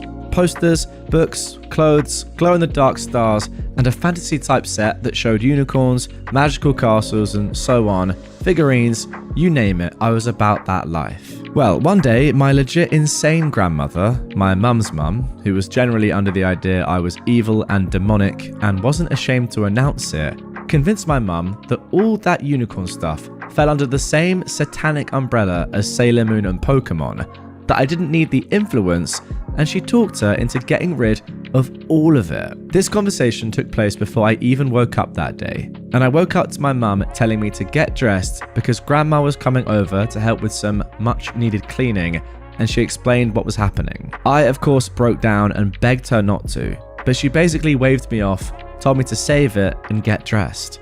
I did, and I tried to hide a few things, and only one small plastic toy wasn't found, but I got dressed, and by then my grandma had shown up. Everything was cut up, smashed, burned, and they made me do all of it as they searched my room with military precision. I had to destroy my own clothes, burn my books and posters, and smash any of my figurines, but it all ended up in a literal dumpster fire. Of course, this hit me like a truck, and I was sobbing through the whole thing, and they were just tutting me, saying I was upset because I was still in Satan's grasp. Sorry, I have to intervene here, guys. This is the most insane thing that I've ever heard happen to a child pretty much ever. I mean, within reason, of course, but you're making your own child smash up her toys. What? There even was a fight over the glow-in-the-dark stars when the glow-in-the-dark magical fantasy ones were being assessed as evil or not. The fantasy ones lost, and my dad came home while we fought about the stars because I refused to budge. Dad took one look at everything, said the stars stay, and ordered this whole ordeal over. Sadly, he was too late to save anything except the stars, but he was livid. For some extra context, my dad was not about the cult life or ideas, but let some slide for a few reasons. Mostly because they'd pull this type of stuff while he was at work, and as the man of the house, cult rules said his word was law, and he weaponized the frick out of that when they'd do this. Otherwise, he was a very laid-back and loving father and rarely got mad. So when he did, it was a big deal. A week of switching between crying and disassociation on my end, and my dad's anger at my mum and grandma, my mum finally realised that she'd done goofed on this one, and got me a few small unicorn things. We weren't rich, but she wanted to try and make it right somehow. She gave me them when she apologised profusely for what she'd done and allowed. All I did was look but not touch the items. Then I looked at her, shrugged apathetically as I was still messed up over it, and said, "I don't want these anymore." My mum started to cry, apologised again, which earned her another apathetic shrug, and I looked at her with the 1,000-yard stare and said, "It doesn't matter anymore because it's too late," and I walked away to my room. My mum cried for a month and would later try to get me back into unicorns, but it never worked. She still gets upset to this day, 30 years later, when it's brought up. Yeah, maybe don't listen to your mum that you know is insane, and we wouldn't be here, mother. Yeah, I mean, just terrible parenting. Why would you do that? Like, why? First of all, I get it, right? Your own mum is influencing you this much to do this sort of thing. Obviously, it's not ideal, and it's probably quite tough. But like, grow a backbone and think to yourself, what I'm actually doing here? Making my own child destroy things because my mum thinks that she's the devil. Oh, hang on. Maybe I'm just actually stupid. How about that? Maybe destroy your own things, you absolute clown. Now, I will just say, that's quite a strong response from me there, but I feel like it's valid. Opie has left a little note on the end of this one, which I do want to read out because it does provide some context. So, one thing I'd like to note as it keeps coming up is what Opie says. She just found this sub today. The memory of this came to mind. Now, while there's no excuse for what my mother was like, please do know that the mum I wrote about and the mum I have now are two different people. Remember, this is 30 years ago. She's still a bit odd, but not abusive anymore, and we have a really good relationship now. I have other stories to share and will, but please keep in mind that while my mother did her fair bit on her own, a lot of what was done to me was by the women in my family, who my grandmother convinced I was evil and satanic and so on, which my mother never stood for and offended me for it. I have a full understanding of the trauma cycle and where it began, how and why, and I understand why my mother was the way she was. It doesn't make it okay at all in any way, but as previously stated, she is no longer that person, nor do I blame or hold anything against her anymore. The past is the past, and her and I are different people. And while she still carries the guilt of what she said, she isn't that person anymore. And while I can recognize what issues arose in me from her actions, things are very different now. I finally feel like I have a mum, and I'm thankful to be healing and moving on from the past. Okay, that's obviously good, right? But I don't think for 1 second it excuses what I've just read. Great, you made some mistakes. Oh, I realized I made a mistake. I'm so sorry. I want to be a good mum now. All right, how about the fact that you obviously caused trauma to your child by telling her and forcing her to smash things up because your crazy lunatic mother said your daughter, my granddaughter, is satanic. Oh, what? I made a mistake. You don't say. Surely any reasonable person would have realized at the time. Now, this is why cults are an absolute disgrace, obviously. Like, what do you think? Comment down below. Get in the comments. Does the mum deserve a little bit of, like, compassion and remorse? I don't think she does. I think she's just stupid and is using her own mum and this stupid cult you're all in as some little excuse as to why she abused her own daughter. Now, maybe that's a bit harsh, but that is me being completely honest. What do you think? Let's carry on. You think you'd love to be catcalled? Okay, sure. About 10 years ago, my friend and I, both 22-year-old women at the time, joined a group of friends at a bar after we both got off work.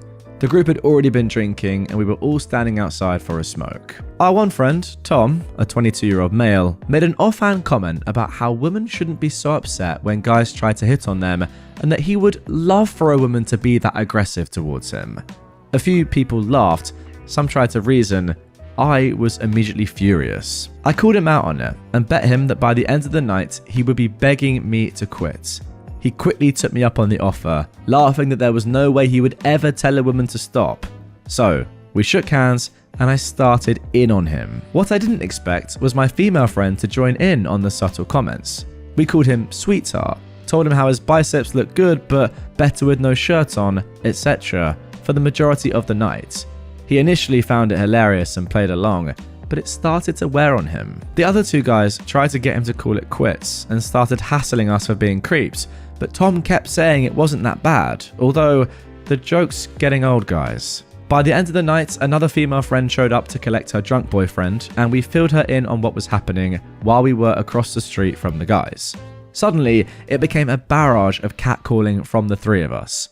We rejoined the group of guys a few minutes later when Tom finally called it quits, because he started to feel like every woman he walked past was going to join in on what we were doing. The look of shock on those guys' faces when the three of us explained that that feeling is exactly how women feel will never leave me. Plus, my friend dug at the other guys for not showing that same energy when one of us were being hassled. Okay, now this post is just absolutely ridiculous from the start to the end, I have to say. Now, I don't know if you know this, guys, but I actually am a man. And I know full well how annoying and just horrible and abusive and harassment-y being catcalled continuously is. I don't know that because it's happened to me loads. I don't know that even because I've spoken to my friends who are girls who have had that happen to me. I know it because it's obvious. It's just obvious, common sense. Who would like this? Obviously nobody likes this. The fact that this Tom brother has just said, nah, you know what, I'd like this. And all the guys are like, well, it can't be that bad. It just shows that they're all clowns. If this is a kind of like constant throughout young men in society, then it is a disgrace. But I do feel like the majority of people are not like Tom and your other guy friends and understand that nobody actually likes being catcalled and it is disgraceful. And I agree with your last point, by the way, and your friends as well, saying to the guys, well, why don't you do this to us? Why don't you care when this happens to us?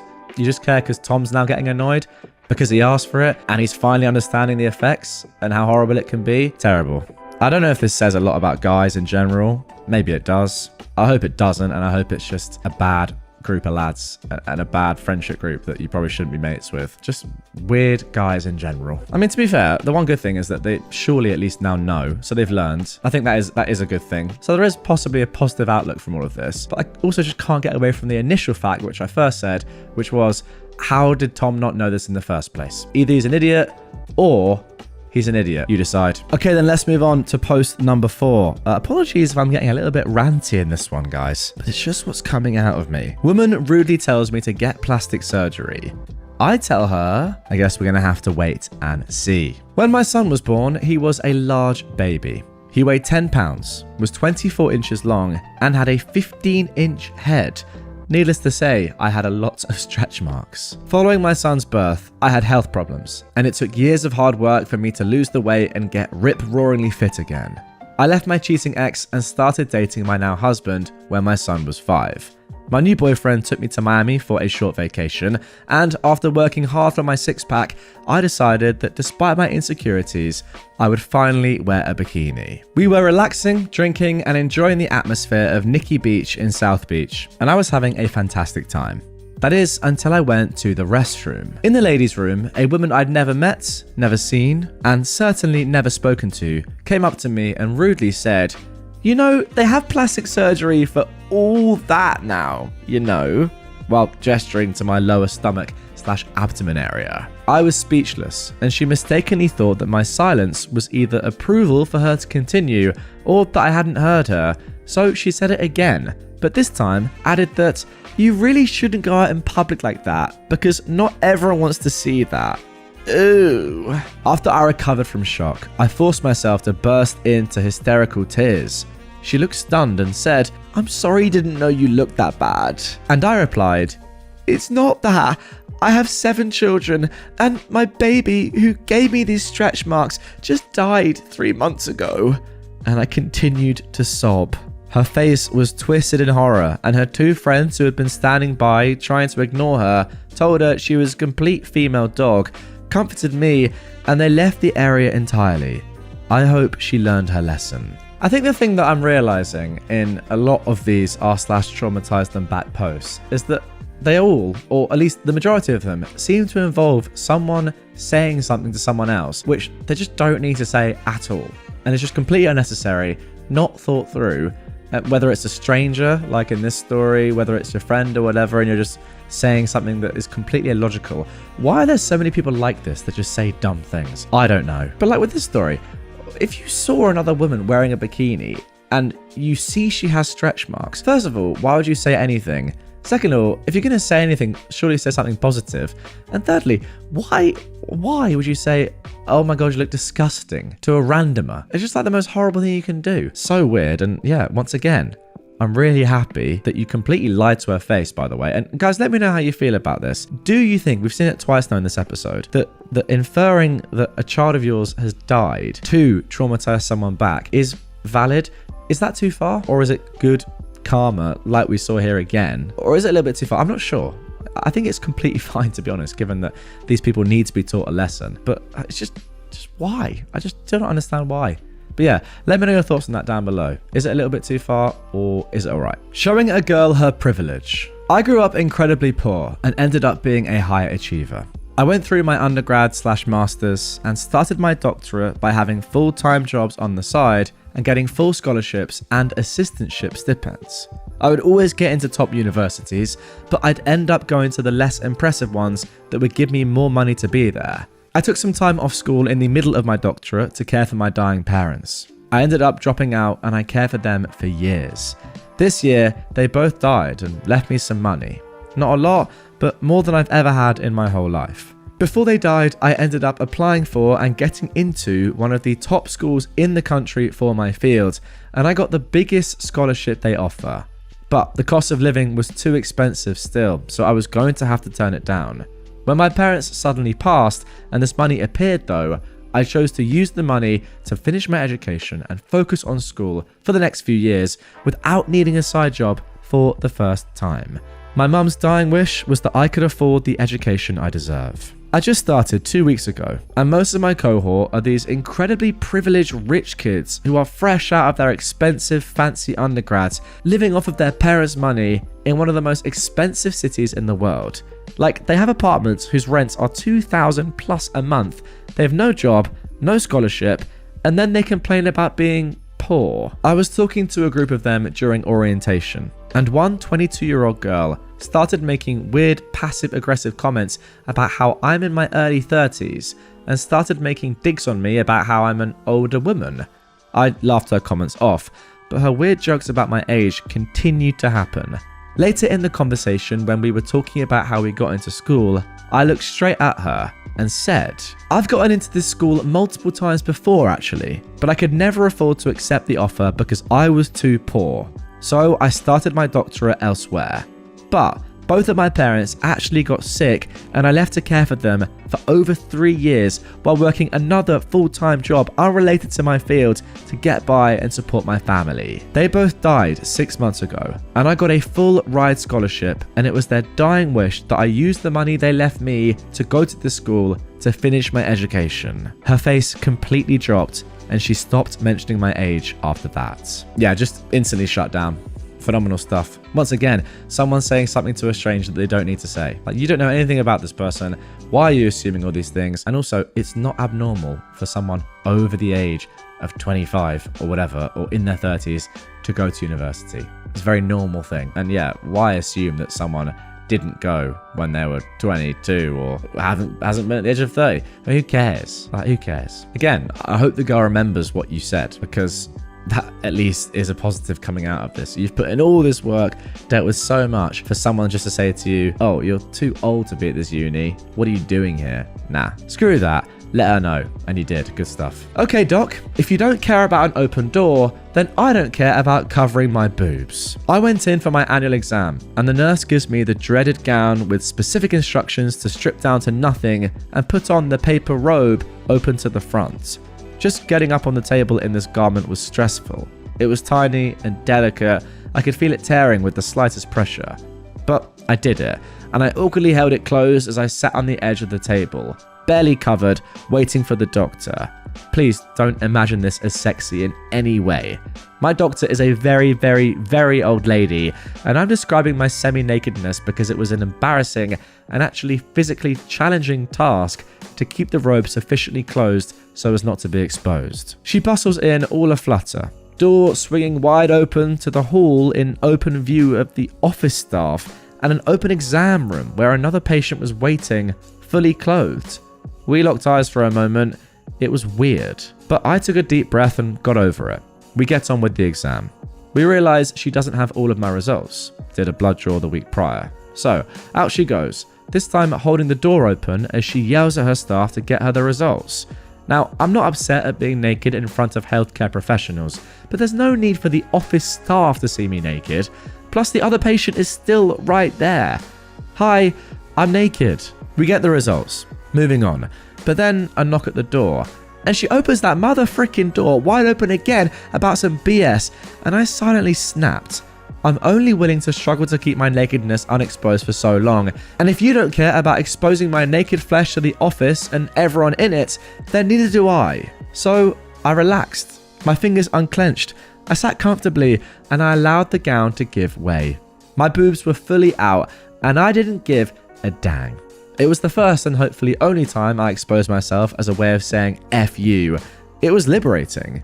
And suddenly the doctor was able to keep the door shut and wrap things up. Wow, this is my favorite one so far. Really, really good. And before I even get into my thoughts on this one, OP has added this at the bottom, saying, to the folks who were telling me I was wrong to use my boobs and not my words, I have words for you. F you. Did you forget what sub you're on? It's r/traumatize them back, not r/resolving problems with calm, logical discussion. I rebuke your judgment. I'm proud of my actions. And I'm proud of you, OP. I'm proud of you. And also, I love that little paragraph there. Phenomenal scenes once again. It is also just very weird from this doctor. Usually they're very, very sensitive with your body and your privacy. Like, I mean, the doctors that I would go to would always ask permission before they, before you remove your clothes or even before they touch you in any way, really. And the door would obviously be closed. This just sounds like an awful practice, to be honest. But yeah, nonetheless, you handled it very, very well. And I respect your bravery. Now for our final story of this episode. A co-worker put me on the spot when she saw scars from a past car accident. When I was 17 years old, I was in a very serious car accident that nearly killed me.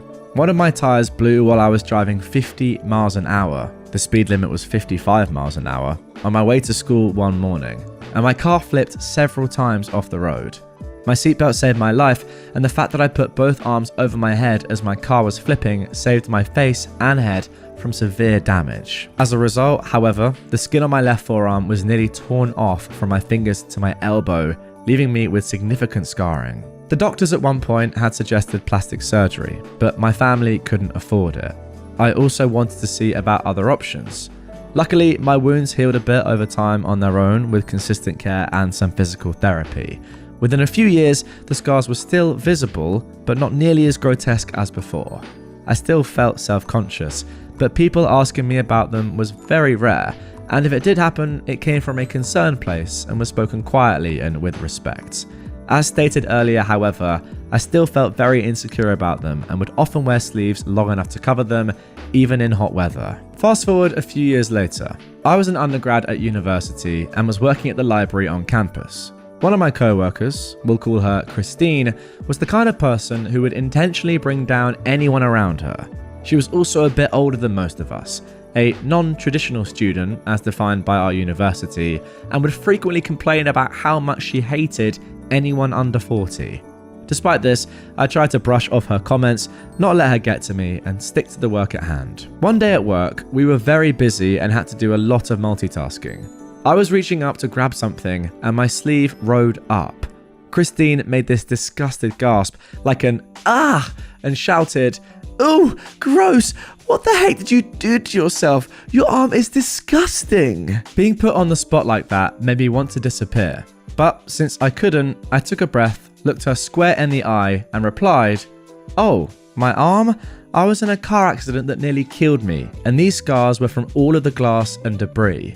And because I was much younger, about 21, and could be petty and passive-aggressive, I added, "But thank you for pointing that out. It's nice to be reminded of one of the scariest moments of my life while at work." Christine turned pale and just kinda stood there. Our co-workers stared at her in horror and disgust. The students nearby glared at her and called her a female dog, and I went about my workday. Christine never spoke to me again. She ended up quitting a short time later, the details of which I'm unaware. But I often wonder if our interaction that day had anything to do with it. And there we go. Once again, a relative stranger or colleague or whatever, but someone that you clearly don't know very well is just saying horrible things to you for no reason. I guess it just says a lot more about them than it does you. I mean, obviously it does. But saying, "What the heck did you do to yourself? Your arm is disgusting." Again, why would you ever say that? To be honest, the more of these stories that I'm reading, the more I'm realizing that it is just because these people are so insecure about their own lives and probably hate themselves so much that they have to make up or try and make others feel bad about themselves. That is what's going on here realistically. But yeah, I hope she left because she realized, oh my goodness me, I was so horrible. I've had a moment of enlightenment and I need to get out of here and reset my life. I kind of feel like that didn't happen because she's probably just a horrible person. But yeah, she's also over 40. You would have thought by that age, you might have clocked that you're not a very nice person. I don't know. See you later, Christine. F off. Parents who are in their 40s treated me, a 21-year-old woman, very badly, and I cut them off. Now they want a new beginning. It's an absolute epic of a story, guys. If you're ready for it, make sure to drop a like on this one. Subscribe if you're new to the channel. Also, this is going to be a bit more of a laid-back episode, so make sure you grab a drink. I've got a coffee here. It's going to be chilled, and yeah, we're gonna get through this, and it's going to be amazing. Now, I will just say that I haven't read this story. I've skimmed it just to make sure it's good enough for you guys, but I don't know exactly what is going to happen, which makes it more fun because you're going to react to this at the same time I do, pretty much. So without further ado, here we go. A little trigger warning to start from OP. Child neglect, favoritism, golden child syndrome. Not ideal, fair enough. And a mood spoiler as well. The Lion, the Witch, and you know what? No, just eject them into the sun. Right, here we go. Again, July 16th, 2015 is when this was originally posted. Sorry if this is long, OP says. I have a non-identical twin sister. The two of us couldn't be any more different. She is lucky enough to be very beautiful and tall and very good looking. She's always ticked every box on her looks. I wasn't so lucky. I wasn't on the beautiful side, and I was shorter. Right now, I'm 5'1" and she is 5'8". She was also better at making friends and being sociable, while I was always her awkward sister. Now, I know I'm on the autism spectrum, but I was only diagnosed 2 years ago. Parents never bothered with that. Ah, now you know you're on the autism spectrum. Wow, your parents never bothered? I mean, that is tragic. Anyway, none of this makes my parents horrible, says OP. I mean, I beg to differ, but fair enough. What makes them horrible is the way they treated me and my sister. They always treated her like she is an angel and treated me like I'm a loser. This goes back as early as when we were 3 and 4 years old. For each 20 picture that they have of her childhood, for each 20 pictures, they have maybe 2 or 3 of mine. Literally, they have over 10 times as many pictures of her, and most of mine are of both of us. She would always get a lot of attention from everyone, and I got none. My parents spent much more money on her too. Say if they wanted to spend $100 on clothes, 80 would go to her, and 20 would go to me. Their reasoning has always been that she's more beautiful, and it's worth spending more on her, as she gets a lot more attention, while nobody looks at me anyway, so why bother with better clothes? They've literally told me that many times. Imagine your own parents telling you that. How's that going to make a kid feel? Goodness me. I was in a sports team. They never once came to see me playing, while they go and see my sister cheerleading every week. Extend this to everything, and you know the story of my life. I hated every second of my childhood. I hated my sister. Yes, I know that none of this was actually her fault. I worked on myself with a therapist, so I no longer feel any hate or blame towards her. To be fair, I do not blame you for that. You're obviously going to hate her, even though it's not her fault. I mean, you want everything she has. You want the attention of your parents, which you're not getting. You're going to be extremely jealous. That's so fine. OP says, since I was 15, I was counting the days until I'd become 18 and could leave and never come back. And that is what I did. That is the age which you can leave home without parents' consent where we live. I left home the day after my 18th birthday. The night before, my parents threw a birthday party for us. Well, for her. Their gift for her was a $1,000 gift card from a luxury designer brand. Goodness me. Now for me, wow, I got a $100 gift card for a bookstore. What? They argued that this $100 gives me the same level of ability to buy the things I like, books, as that $1,000 would to her, expensive clothes. Okay, their logic. They knew I was thinking of leaving, but they had no idea I wanted out ASAP. I left that day. They asked me to stay and allow them to help out, but I was like, I've had enough of you. Leave me alone. And I'm not surprised.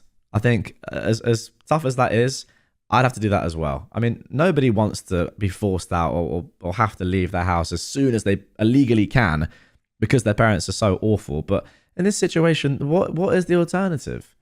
If your sister is getting 10 times the amount of money as you, for your same 18th birthday. Absolutely insane. And the logic is just so dumb. Anyway, I never made any contact with them after that.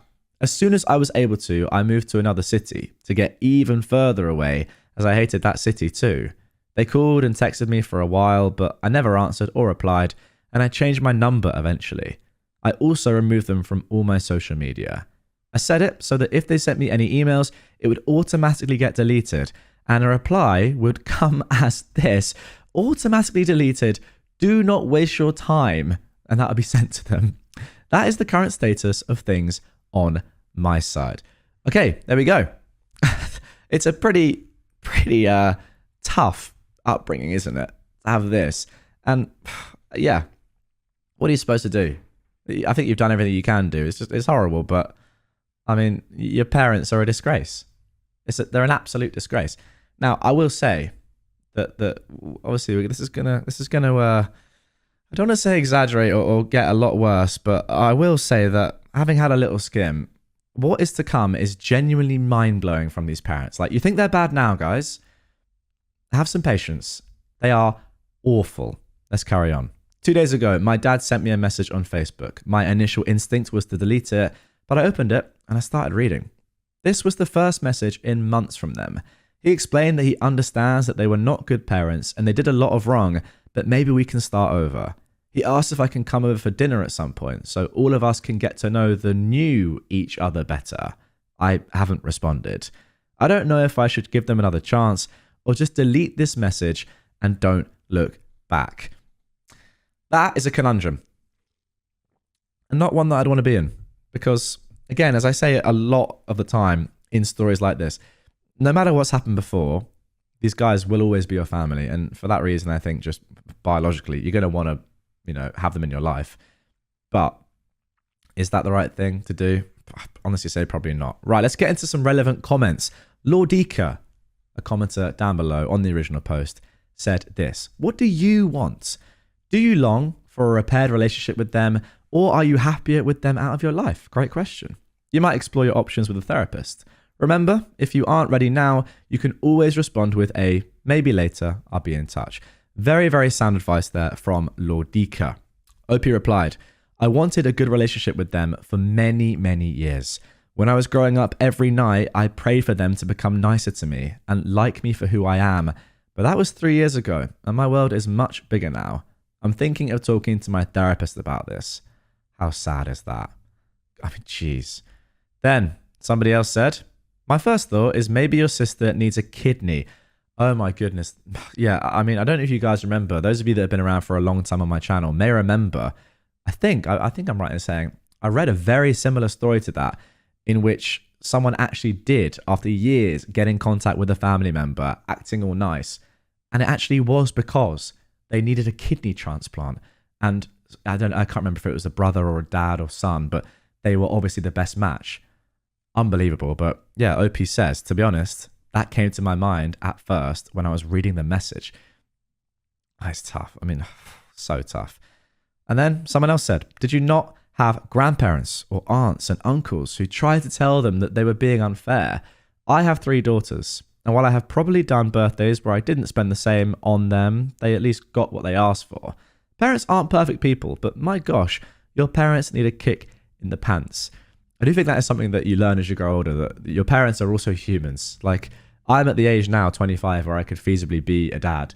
And I look at myself and I think, goodness me, some of the mistakes I'd probably make would be catastrophic. Now, don't get me wrong. I wouldn't do things like this, guys. Cut me a little bit of slack. This is actually disgraceful, as I've said. But yeah, I mean, this commenter is right. Parents are just people. They do make mistakes. But this is not good. This is a bit too far. OP replied, oh my goodness me, this is so sad. They were all in on it. What? Grandparents, aunt, uncles, everyone adored her and were at best indifferent to me? I remember my grandfather telling me to learn from my sister to be a nice and popular girl that everybody loves. I was maybe 12. I'm going to have a drink. What? What is wrong with this family? I mean, what is wrong with people? I can only imagine how horrible having a family like this would be. In fact, I can't even really imagine it. I actually can't. How is that? I was expecting there OP to reply and say, yeah, look, my parents are bad, and the rest of my family tried to tell them how bad they were being, but they just couldn't get through to them. And ultimately, I lived with them, and there was nothing I could do. I could go and visit my grandparents, my aunt, my uncle, whatever, and it was nice, and they give me stuff and be kind to me. But no, everyone in this person's family is just a jerk. Or worse than that. I mean, this is like bordering on abusive, isn't it? There's got to be some form of emotional abuse. Maybe the trigger warning was fair enough after all. All right, so that is it for the initial post. But on July 23rd, 2015, again, almost 9 years ago now, we got this update. Thank you for your comments and suggestions, OP said. They were super helpful and helped me see things a lot more clearly. Love you all. This is a big update, and it's something quite shocking. I've got to go back to my therapist. This is what I said earlier, guys. What you're about to hear will genuinely blow you away, and not in a good way. Is that a thing? Getting negatively blown away? Who knows? But if it is, you're about to be. Before I get to it, a lot of you asked about my relationship with my sister. Well, there's no relationship really. I spent all of my childhood hating her and never really had a nice relationship with her. She was not like my parents, but they had spoiled the heck out of her, and she sort of always saw herself as the better one of the two of us. Not surprised there, and right now I don't even blame her for that. Yeah, you know what, I agree. It's literally what I was about to say. I would see myself as better than my sibling as well, probably for a large portion of my life. If everyone was doting on me more than them, I'd say there's got to be a reason for it. Remember, your sister's just a kid here. She doesn't know what's going on. However, OP says, on the day that I was leaving, I gave her a hug and told her that maybe if we had different parents, we could have really been sisters. But it's not how it turned out in this life. Maybe we can make up for it later ourselves. I told her that if she wants to talk to me about this, she can call me and we can meet up. She never called me. You know what?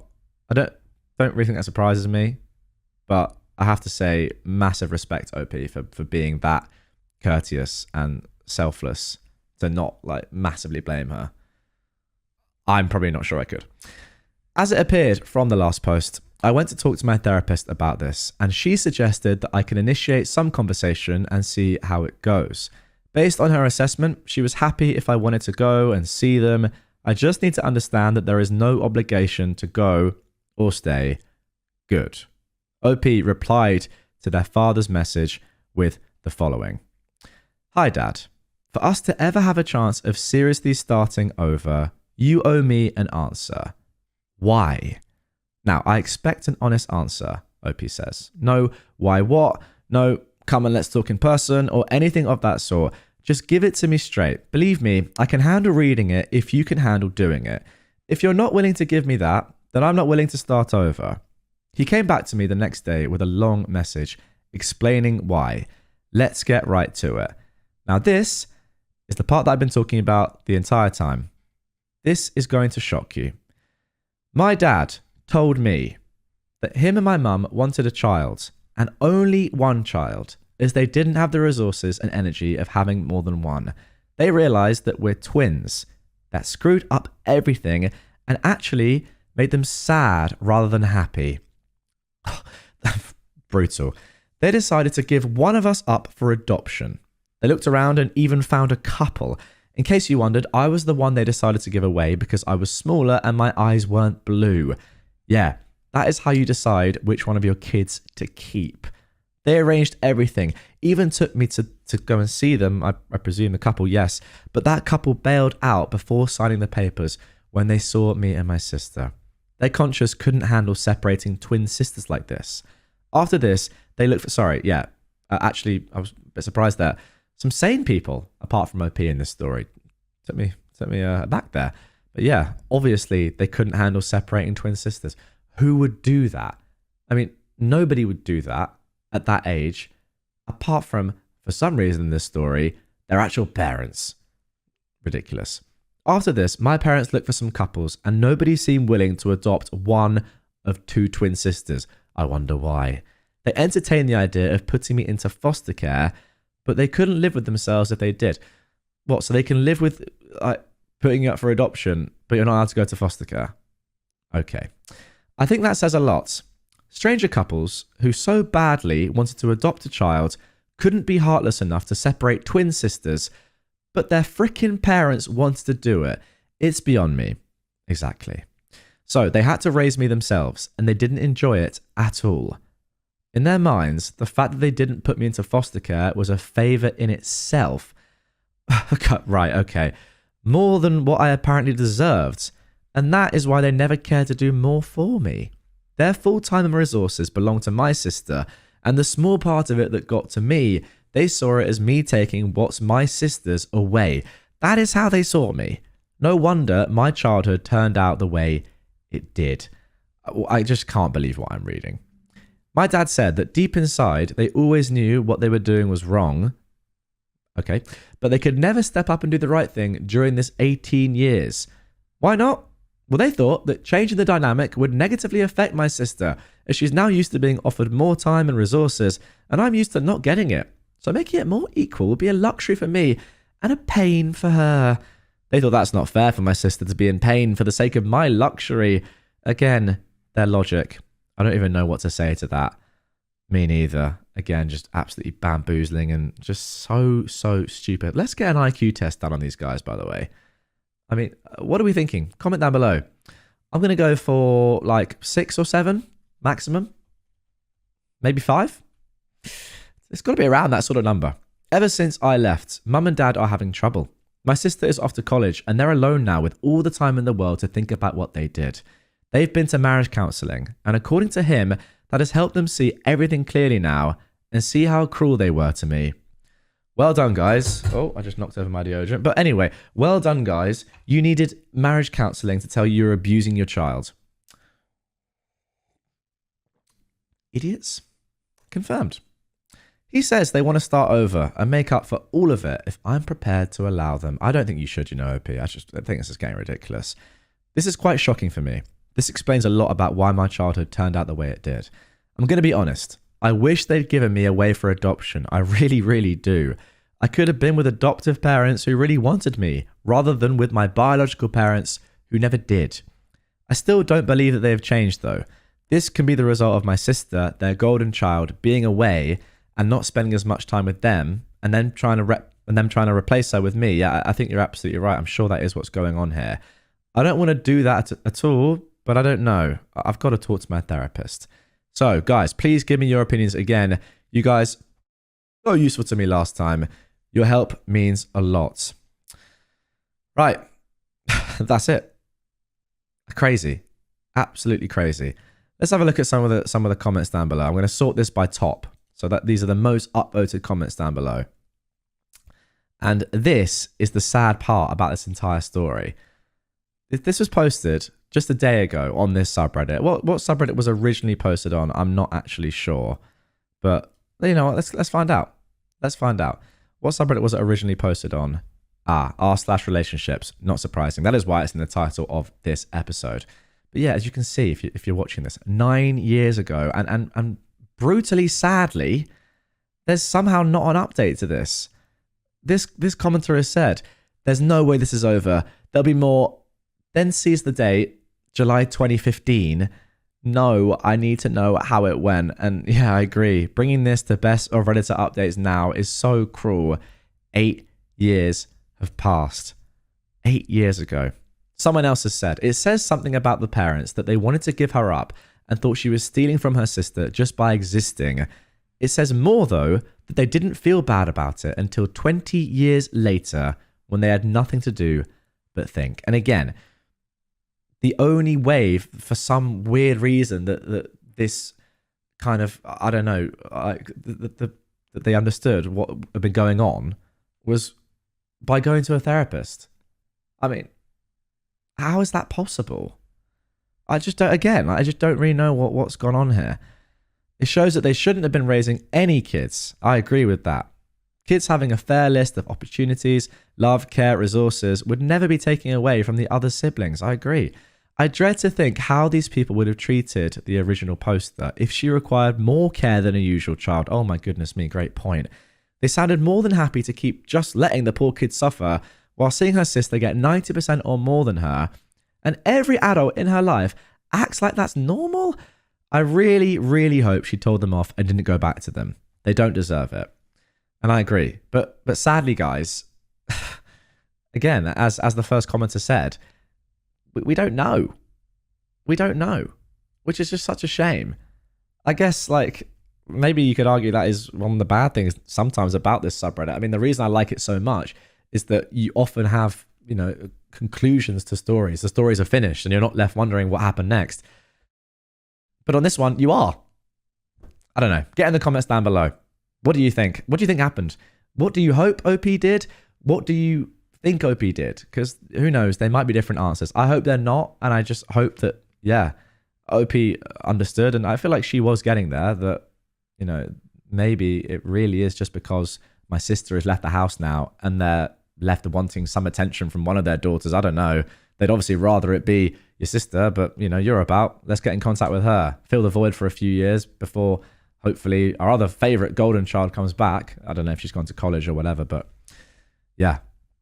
Crazy, crazy scenes. And that is going to do it for this episode. Oh, no, wait. Got ya. It's not funny. But I do have another story for you. I do have another story. And this one, let me tell you, you thought the last one was crazy? Well, this one is probably less crazy. But no, this one actually is more crazy. And yeah, these trigger warnings on this one, I will say, listen to them because they are legit. Right. Am I the jerk for not telling my boyfriend I won money 15 years ago? Pretty innocent title, I would say. But just wait. Just wait for this one. Trigger warning. Discussion of feces. Mention of blood. Again, I've scanned this one quickly. This does happen. It's not that bad, though.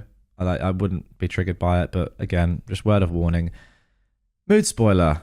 OP, the person that's posted this on r/best of has said, I'm borrowing the original poster's lines here. I've never dated crazy before, and I'm absolutely gobsmacked at his insanity. Now, while the first post in this episode came from July 2020, 2015, this one is February 1st, 2024. So what, just a month ago at the time of recording. I don't know what I did wrong, or if what I did is wrong and I need some advice. I didn't want to post this on my real account because I'd like to be as anonymous as possible. My boyfriend, who is 35, and I, a 35-year-old woman, were discussing finances as we wanted to be on the same page. My boyfriend moved in with me unexpectedly 3 months ago, as his landlord decided to move into the property with his family. We were discussing finances, and the topic of how I own my place came up. Oh, and I have just clicked on some weird things. And if, by the way, if you do want to see what I look for on Reddit, let's actually have a look. There you go. Fantasy football, prorevenge, nuclear revenge. These are my favorite things to look up. A little bit of a tidbit of information there about me and what I use Reddit for when I'm just chilling and not reading stories. Although it looks like I'm still reading stories, to be honest. That is what I do a lot. Anyway, where were we? We were discussing finances and the topic of how I own my place came up. I explained that I won some money. Not a lot, but enough to be able to put myself through nursing school, purchase my home, and have some savings back in 2009. And I bought my place outright and then rented it out until I moved back into it in late 2018. Obviously, I had some luck on my side as this was right in the middle of the recession, so I got my place for real cheap. He says I deceived him by giving him the impression that I was financially well off and that I led him to believe I was more business savvy than I was. Well, okay, how has he jumped to that conclusion? Unless I'm missing something, you won money, right? Again, not a lot. And you bought a cheap home and you went to school. Like, okay, I don't know exactly how much money that is roughly going to be. Probably is a decent amount, to be fair. But apparently that means that you've deceived him?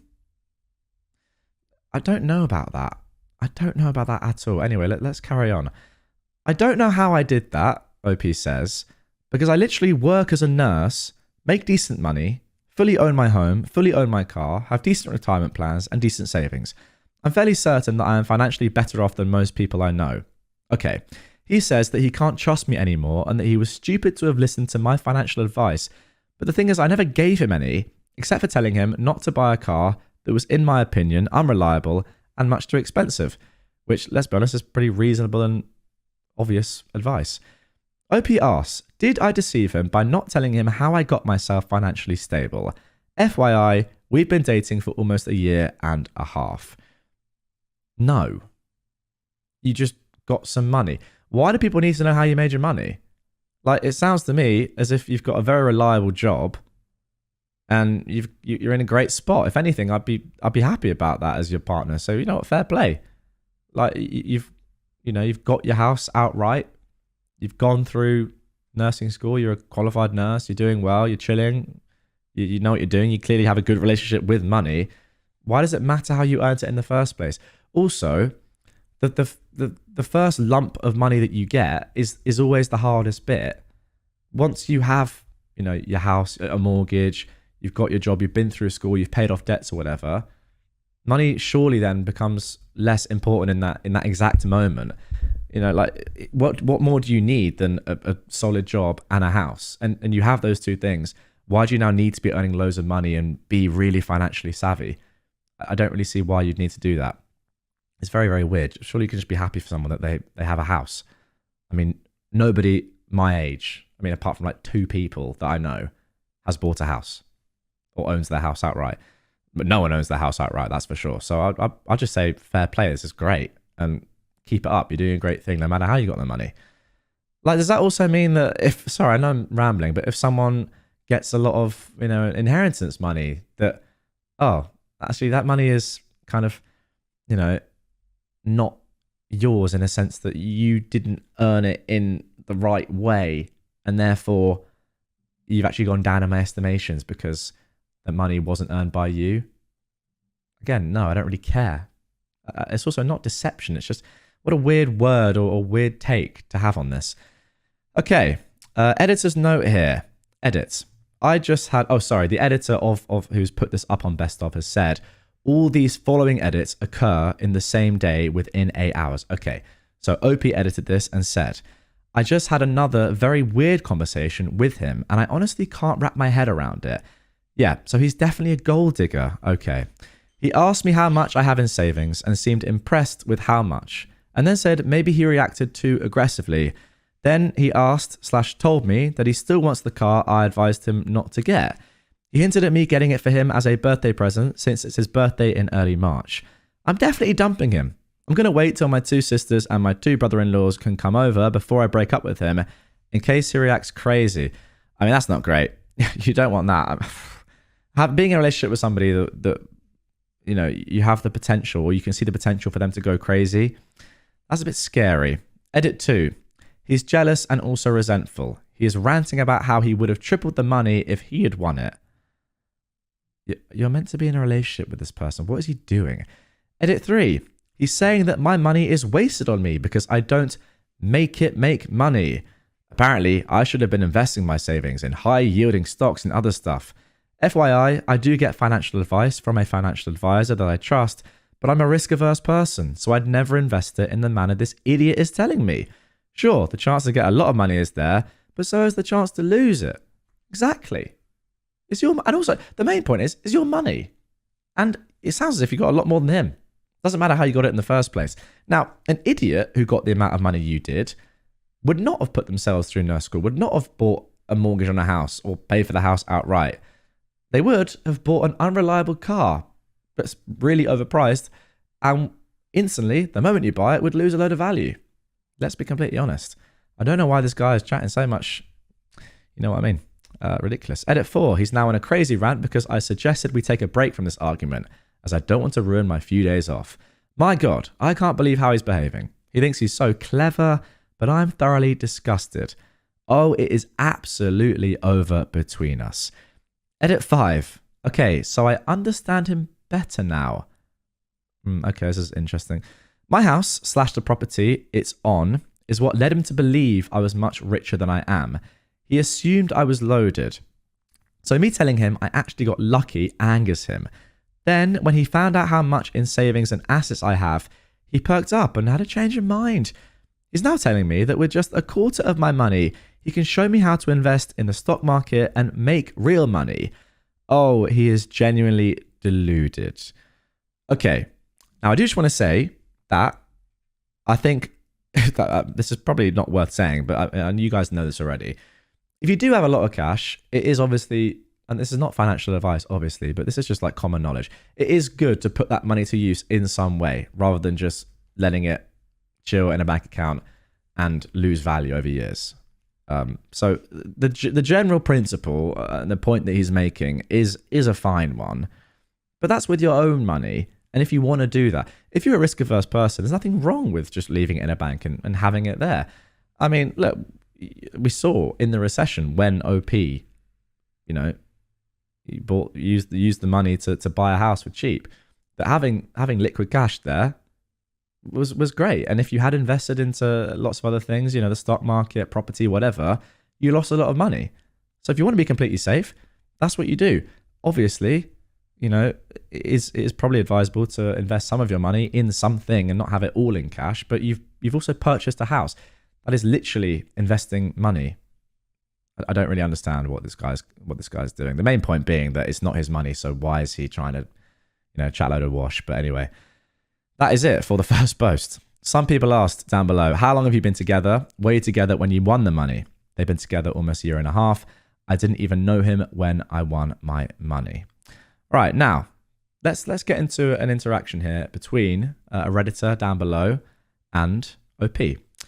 Someone said, you're obviously not the jerk here and not in the wrong. It sounds like he is insecure because you make more or have more success than him. Yeah, exactly, I agree. He is putting you down to make himself feel better. Yeah, there's definitely an inferiority complex going on here. Nurses make bank. They work hard hours and are compensated accordingly. Simply ask him, knowing how you probably earn 100k per year and another 30, 40k in overtime, if he believes you could own your home without your prior luck. Because unless it's a mansion, buying anything in the recession was cheap, and as stated, you likely make bank. If he feels like you don't deserve your home because of some chance or luck and couldn't afford it, offer to move into his comparable home that he purchases. Yeah, exactly. Now, I'll be honest, I'm not sure. Oh my goodness me. Take it all back. I was going to say I'm not sure about the numbers here for a nurse's salary, but then I have no idea what country this takes place in. But I've just seen something there. Wow. Honestly, I don't think he recognizes your success, and I think you need a long chat about it over a bottle of wine or 3. He can either be proud of you and drop it, or he can be single. Apologies for touching my mic there. OP says, I earn a bit over 200k. And with overtime, I earn more. I also know I could buy a fairly decent place now if I wanted to, and I base that on my colleagues who purchased their homes in the past few years. Yeah, I think if you're earning over 200k, you're doing pretty well. You're doing very, very well. That is phenomenal. Does your boyfriend not know you earn that much then? I guess he doesn't. But, I mean, just that... I wouldn't tell him that, by the way, if he doesn't know, because what you're trying to get to the bottom of here is what is he really insecure about? But, I mean, clearly, you know yourself. You're very financially well off. You're doing very well. That's phenomenal stuff. Yeah, fair play. OP continues, you're right, I'm definitely going to ask him. I was just so taken aback by his response to me sharing things with him that I was genuinely perplexed as to what I did to cause such an argument. Still important to recognize how much luck plays a part in wealth, OP though adds. I absolutely recognize that my win put me in an extraordinary position. If I didn't win, I would have had student loans and other debt hanging over my head. I've never thought of myself as superior or more worthy than anyone else for being financially stable. No, but, and yes, that is true, but it sounds to me as if you would have been able to pay off this debt relatively quickly. Maybe, yeah, you would have had to wait a few more years before buying a house and you would have had to rent. Fine. But if we're talking like in terms of financial years, how many years really is that putting you behind where you're at right now? 5 maximum? I know it's a lot of money to go to like doctor school or whatever it's called, in whatever country it is, but I don't know. You don't have to pay it all off at once. You're earning over $200,000 now per year, maybe more with overtime, as you said. I think you would have been completely fine anyway. Let's be completely realistic. That is a fantastic salary. OP continues, I literally grew up very poor, and that money changed my life and the lives of my sisters. So I absolutely recognize the privileges and opportunities it gave me and what it continues to give. To an extent, I agree. but now you're killing it on your own. You can win loads of money. And we hear about lottery winners, right, that win a load of money and in a couple of years they've lost it all because they're absolute clowns, spent it all on stupid cars, didn't, use it to actually benefit their life in the long term. And that's it. So yes, you made money from a little bit of luck. Who knows exactly what happened there? Sounds to me like probably some form of lottery win. But that's it. What you chose and choose continually to do with that money is up to you, and you do very, very well. Right, more on the boyfriend. So they did talk about money. OP said that he had 18k in savings. In regards to him moving in, he was definitely given a 30-day notice and he looked for a place. In fact, I helped him with it, but the rental market was just a bit brutal, so we agreed he could move in, and yes, he pays rent. My jaw dropped when he hinted at me getting a Tesla for him. Talking to him the past couple of days has literally hurt my brain. He says one thing, then the next will be contradictory to the previous thing he said. He hinted at you getting a Tesla for him. I think this guy just likes cars. That's it. And he's looking at you and really trying to, get a car out of you, if anything. It's clear that he's a gold digger. OP says, and finishes here with this post, he was never like this before. I guess moving in made it difficult to hide his crazy. And maybe that is the final point, really, before we get into an update here. You just probably didn't see these red flags, or he didn't show them to you. He is a gold digger. And yeah, moving in is impossible to hide those things. Simple as that. Now, quite obviously, OP was voted as not the jerk. That doesn't surprise me. I mean, get in the comments down below. Do you think that OP could possibly be the jerk here? Obviously not. Right, 3 weeks later, we got this update. I've been repeatedly asked to give an update, and here I am. This is posted on February 22nd, just 10 days or so ago. So, my sisters and brother-in-laws came over, and I asked him to leave. He got very angry and argumentative. While he and I argued, my family packed up all his stuff and put it in his car. He didn't have much at mine, as most of his furniture and other bigger items were already in storage. He couldn't believe that I'd break up with him over such a little thing, as if he hadn't spent 3 days yelling and ranting at me. He finally left and is now staying at his parents' house. His parents called me to ask what happened. I explained the situation and they said it was for the best that we broke up. Okay, so maybe they're actually, unlike the parents in the first post, sensible and reasonable. Who knows? It can happen. There can be sensible people out here and in these stories. I didn't see him for a few days, but he called and texted a whole bunch, and it was just him flipping between being regretful of his behavior to raging at my audacity and stupidity. Then I got a call from Mike, one of his friends, and he asked me what happened because my ex-boyfriend was telling people that he broke up with me for being a cheater. Right, okay, so now he's just trying to slander you. Apparently, he caught me sleeping with some random dude. Yeah, actually, your financial advisor. I mean, just absolutely ridiculous. This guy, I mean, look, we can say what we want about the financials and him being a gold digger, etc., and you finding out the truth about him. Ultimately, he's just a dick. Plain and simple. And I really hope that I censored that live. Otherwise, YouTube are not going to like that. But yeah, a dick he is. That's all I can say. I explained the real situation to his friend, and he laughed, saying he was wondering when he'd bring up his money schemes. Oh, God.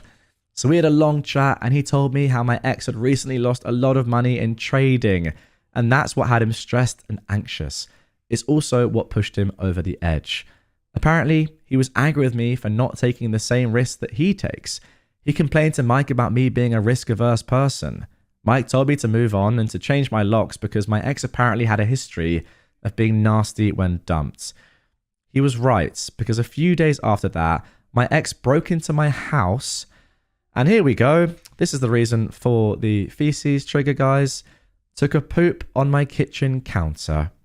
He was arrested while he was in the process of evacuating his bowels. Oh my goodness me. I obviously changed the codes to my security system so he couldn't get in with the old codes. And by the time he'd broken into the back door, the police were already on their way.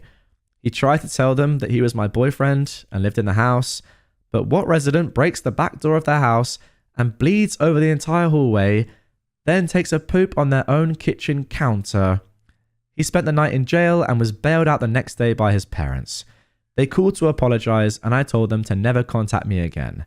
I'm also in the process of getting a protection order. And here is that same quote that we read at the beginning. I have never dated crazy before and I'm absolutely gobsmacked at his insanity. I can't believe what I've just read. If you're watching this on YouTube, you would have seen there. Just utter shock and dismay on my face. I mean, it's crazy. It's just crazy. But we're not done, guys. We're not done. Let's get some comments. Someone asked, what was the process of cleaning that up? Why do you want to know? I mean, do I even read this? I do. But why do you want to know? I'd arrived back to the house, OP says, while he was in the back of the police car, and one of the officers recommended a cleaning company that specializes in biohazards. Luckily for me, they could have someone come in the morning for an emergency priority fee, and honey, I was happy to pay. My brother-in-law also temporarily boarded up the back door with some leftover plywood he had. Then I paid a guy I know to replace the doors, and I paid extra for some real solid and heavy doors. He also painted the hallway. The cleaners had to use harsh chemicals to get the blood off, and it damaged the paint. He'll also be remodeling my kitchen for me. It is outdated, and I've always planned to fix it up.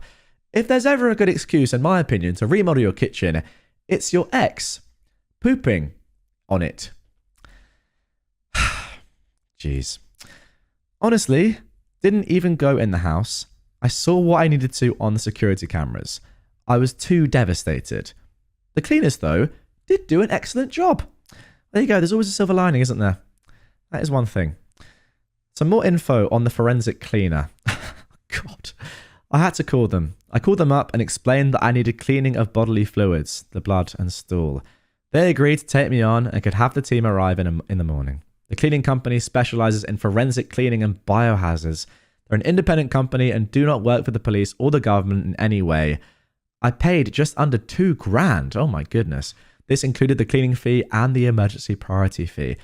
I mean, to be fair, you're not going to get a lot of people wanting to clean up that sort of stuff, and that's probably why it's so expensive. The police did take pictures of the house and had me send them my security camera recordings. Right, good question here. After that, I can't really quite believe what I read. How did the history of being nasty when dumped not come up before? This is a valid question, but I to be honest, can already kind of understand why it wouldn't, because who's going to say this? And why would one of his friends say this to you? It would just be a weird thing to say, but anyway. We did discuss past relationships, but obviously everything was a lie. Yeah, not surprising. He had told me his last ex cheated on him. They were together for 3 years, and Mike told them that it was true, but I was missing the part where she'd only cheated as a form of payback before she broke up with him because he had repeatedly cheated on her. Yeah, I mean, selective memory, obviously just lying. Nothing you can really do about that, and I'm not really surprised that this didn't come up in the past. It's just something that was always going to come up at one point, but you can't blame yourself. Not that you are, by the way, but you can't say, oh, how didn't I see this sooner? You see the good in people if you're a good person. Obviously, you wouldn't expect something like this. Right, a question about cameras and removing access to things. OP is on it. Literally have cameras all around and in the house. He hasn't contacted me since his arrest, but if he does, I'm absolutely keeping notes and informing the police. I never thought of this, but I went ahead and changed all my logins and my Wi-Fi username and password. Thanks. Great point. Oh, imagine him just like being a creep outside your house, getting all your info, and you know, he probably still has obviously the login for the username and the password of the Wi-Fi. In fact, he would, unless you change it. So yeah, good stuff.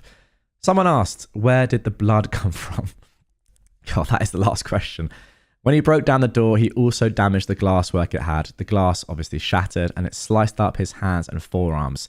They weren't deep cuts, but it was enough to make for a shocking crime scene. He then went into the house with blood all over the hallway and parts of the kitchen. He used some of my kitchen towels to wrap up his arms, so blood was also in the kitchen area. When he was arrested, the officers did call for an ambulance and he was treated on site while I was speaking to one of the other officers. And there we go. That is the end of the absolute abomination of a story. What do you even say to that other than just ridiculous? Absolutely ridiculous. I mean, get your comments in down below. Could you have seen this earlier? I guess that's the main point. you know, when you're in a relationship with somebody and you love them and you're a nice person yourself, as I said, and you see the good in them, do you think that there may well have been warning signs before this? Could OP have spoken to Mike earlier and really got the truth? I don't think she could have done personally, but maybe I'm wrong in that. Maybe there probably would have been signs, but I just feel like, you know, when you really love someone, you can sometimes look over their negatives until maybe something like this happens. Who knows? Overall, crazy couple of stories there in that one. And yeah, that is the beauty of this subreddit. One from 2015, one from just a week ago. Equally as good in my opinion. And yeah, hope you guys enjoyed. My boyfriend slept with another woman and claims I wanted him to. My hands are shaking, so sorry if there are typos. I don't know if I'll be able to explain what just happened. I'm in a hotel room right now, just falling apart. I live with my 28-year-old boyfriend, Jack. I am 27. We've been together for 2 years. The relationship has been good. Sex is frequent, we say I love you often, and both of us participate in the other's family functions. I don't have any major complaints, and to my knowledge, he hasn't been unhappy. I am deeply in love with him. I came home today about an hour early. I started to get a migraine at work, which isn't super unusual. And once I started to get nauseated, I decided I should just go home and lie down. It doesn't happen a ton, but maybe a few times a year where I decide to take the afternoon off. My boyfriend works nights, so is often home during the day. I pulled in the driveway and his car was there. Not unusual, he doesn't work until the evening. I parked on the street out front like I always do. You can't really hear the car from that distance unless you're really listening, and went into the apartment. The bedroom is on the far side of the apartment from where I came in, so you usually can't hear a key in the lock or anything, especially with the air conditioning on. It was. I said hello as I came in, but could immediately hear that the air conditioning was on in the bedroom. It's a separate window unit and it's pretty loud. I opened the door to say hello to Jack, and there he is, right in the middle of having sex with a girl, doggy style. They both froze and she looked really shocked. He was just sort of expressionless. She immediately sort of scrambled for the sheets, but he just sat there. I guess I was in shock because I actually walked in the bedroom where they were and got my suitcase from under the bed. I even said excuse me to the girl screwing my boyfriend. I went to my closet and threw a bunch of clothes in the case, and all the while he's constantly talking. I can't remember everything he said, but I distinctly heard him say, "I wanted to surprise you. We've wanted to spice things up in the bedroom." I didn't say anything and I left and I came to this hotel. Now, we have discussed having a threesome in the past, and I even said I would possibly be open to it at some point in the future. I told him I found the idea exciting, but that we would need to discuss things and find the right person if it was actually going to happen. I never wanted him to just surprise me out of the blue. He's been blowing up my phone ever since. He's left several voicemails and sent about a dozen texts. He said things didn't go like he imagined, but he thought it would be sexy to have a spontaneous threesome. He said he was trying to fulfill my fantasy. I've been crying for the last 3 hours. I've got no idea what to think at this point. I think he's lying to me, but what if he really thought he was doing what I wanted? Is it possible he's just that clueless? Please, please help. Now, I think this is one of those sad, awkward situations really where all of us from the outside looking in know exactly what is going on here. And we can tell that, you know, this guy has just been absolutely caught, right? And he's just trying to make up an excuse on the spot. And to be fair, I mean, it's not the worst excuse. He's tried with all he can to think of something to save himself. Now, it's quite clearly, obviously not what's going on here. We can tell that. But that is why I feel bad for OP, and that is why this is sad, because they're so in love with this person, clearly. So in love with Jack, who, by the way, isn't me in this story. Let me make that abundantly clear, despite the fact that we share the same name. Yeah, you know, she just doesn't want it to be true. She's not sure herself, but in reality, looking at it objectively, it's so obvious that everything that Jack is saying is complete BS. Now, thankfully, a lot of the comments at the time on this post said the same thing as that. And yeah, 2 days later, we got this update. Firstly, thank you all for your comments and advice. My gut knew that I had to end the relationship, but I needed a kick in the pants to actually do it. The apartment we live in is actually owned by my uncle, with whom I am very close. I lived there for free while attending grad school. It is part of a building he owns and was his way of helping me afford to further my education. He had no problem with my boyfriend also living there, on the condition that he help out with managerial duties and repairs around the building. I called my uncle and told him the circumstances, and he called Jack and told him he needs to find a new place to live. He's not on a lease or anything, so hopefully it won't be a legal issue. I haven't responded to Jack in any way since yesterday. I returned to the apartment this afternoon after going to the doctor to get tested for STDs, thankfully clear so far. Jack was there. Since he spoke with my uncle, he knew that I was breaking up with him and wanted him out. He immediately tried to argue with me, saying once again that the whole thing had been intended as a gift for me. I just ignored him as I went around the place packing his things. Yeah, what a gift to turn up unannounced at your own apartment and see your boyfriend having sex with a random woman. Lovely. He also said that the only reason he started without me was that he wanted to get used to the two of them together so things wouldn't be awkward when I arrived. Apparently, he thought having sex with her first would make the threesome go smoother. I didn't even look at him. I just kept packing. I'm proud of myself that I didn't cry. I think I was past the point of crying. He kept blabbering on, saying that he just wanted to test the waters with the other person so that when the time came, they could both focus totally on me.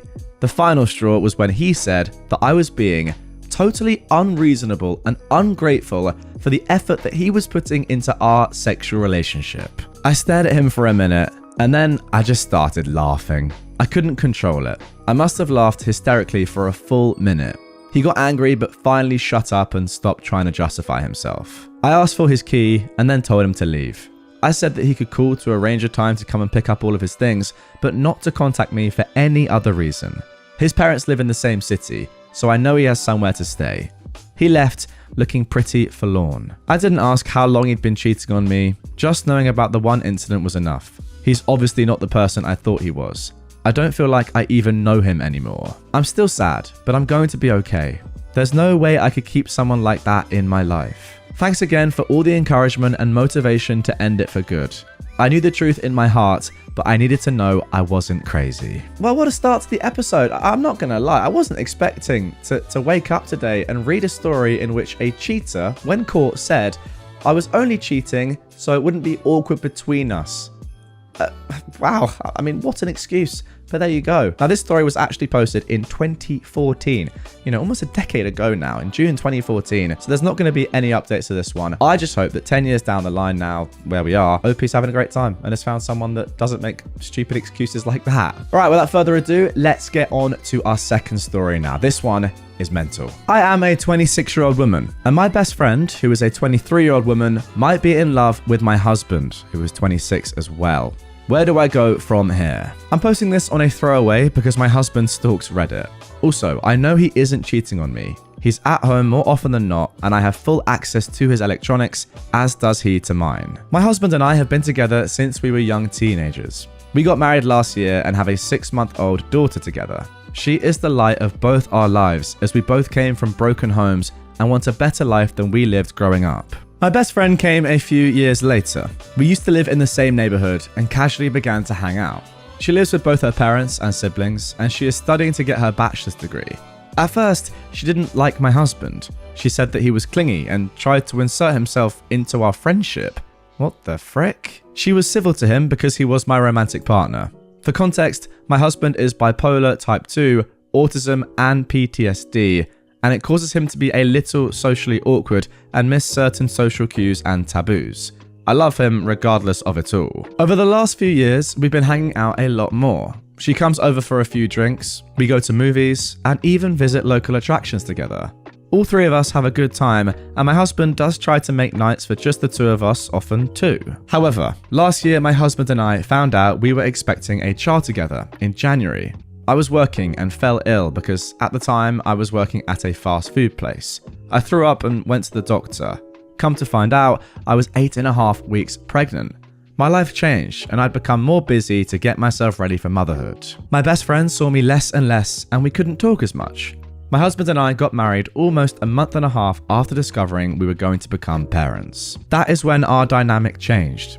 Recently, I applied to school and I'm currently in college trying to get a law degree so I can become a paralegal and get to law school. I'm also a stay-at-home mum while doing college too. I've been super busy. One day, my husband gets a text and it's from my best friend. She asks if they can talk as she was upset. He took the phone call with me protesting and a few minutes later said, "Sandra, that's me, we need to go get Carla, that's my friend." Her father is picking a fight with her. I get upset as we were watching a movie together and I just gotten the baby down for bed. We go to her house, which is about 20 minutes away, and she stays with us for a night. As I get our daughter back down to bed, Carla asked to cuddle with the two of us in our bed. I was hesitant. I have issues with claustrophobia due to a traumatic experience as a child. My husband gave the go-ahead. We settle in for the night. Carla's dad apologized and she heads back home. Once she was gone, I blew up on my husband. What he did was not only inappropriate, but was disrespectful to my boundaries. Ever since, when she has an issue with her dad, she calls my husband and vents. One day, while my in-laws were staying with us, my mother-in-law overheard a convo with my husband and Carla. She was concerned and asked me if I was okay with it. I said, no, not really, but every time I bring it up, he gets defensive, saying that she needs help, that she's going through a hard time, blah blah blah. It is important to note that my mother-in-law was cheated on in the past by her ex, my husband's father. We are also extremely close, and she sees me as a daughter. She hates cheaters with a passion, and my husband, who I will refer to as James, was using the same excuses his father did. She asked to speak to him privately and walked to our living room. They got into a heated match, and James apologized to me. He said he didn't know that it was hurting me and causing issues in our marriage. I asked him, how would he feel if I'd asked him if another man could sleep in the same bed with us? He kind of deflated and tried to say, it's different, blah blah blah. His stepfather, Mark, spoke up and said, it is the same. You're just uncomfortable with it. So is she. Quit with the excuses. Now James respects Mark quite a lot actually. Mark raised him since he was 8, as his own father was in and out of the picture. Once the dust settles, my husband truly apologized to me for his actions and said that he would do better. I kissed him, and that was that. However, I wouldn't be right here if that was the end of the issues. Lately, Carla has been calling him 3 to 8 times a day. She says it's because she's bored and has no one else to talk to. I snap. I call him out over the nonchalance about the situation. How when she calls, he answers. How it's making me feel like a third wheel in my marriage, etc. His response? She's just lonely. You're letting it get to you.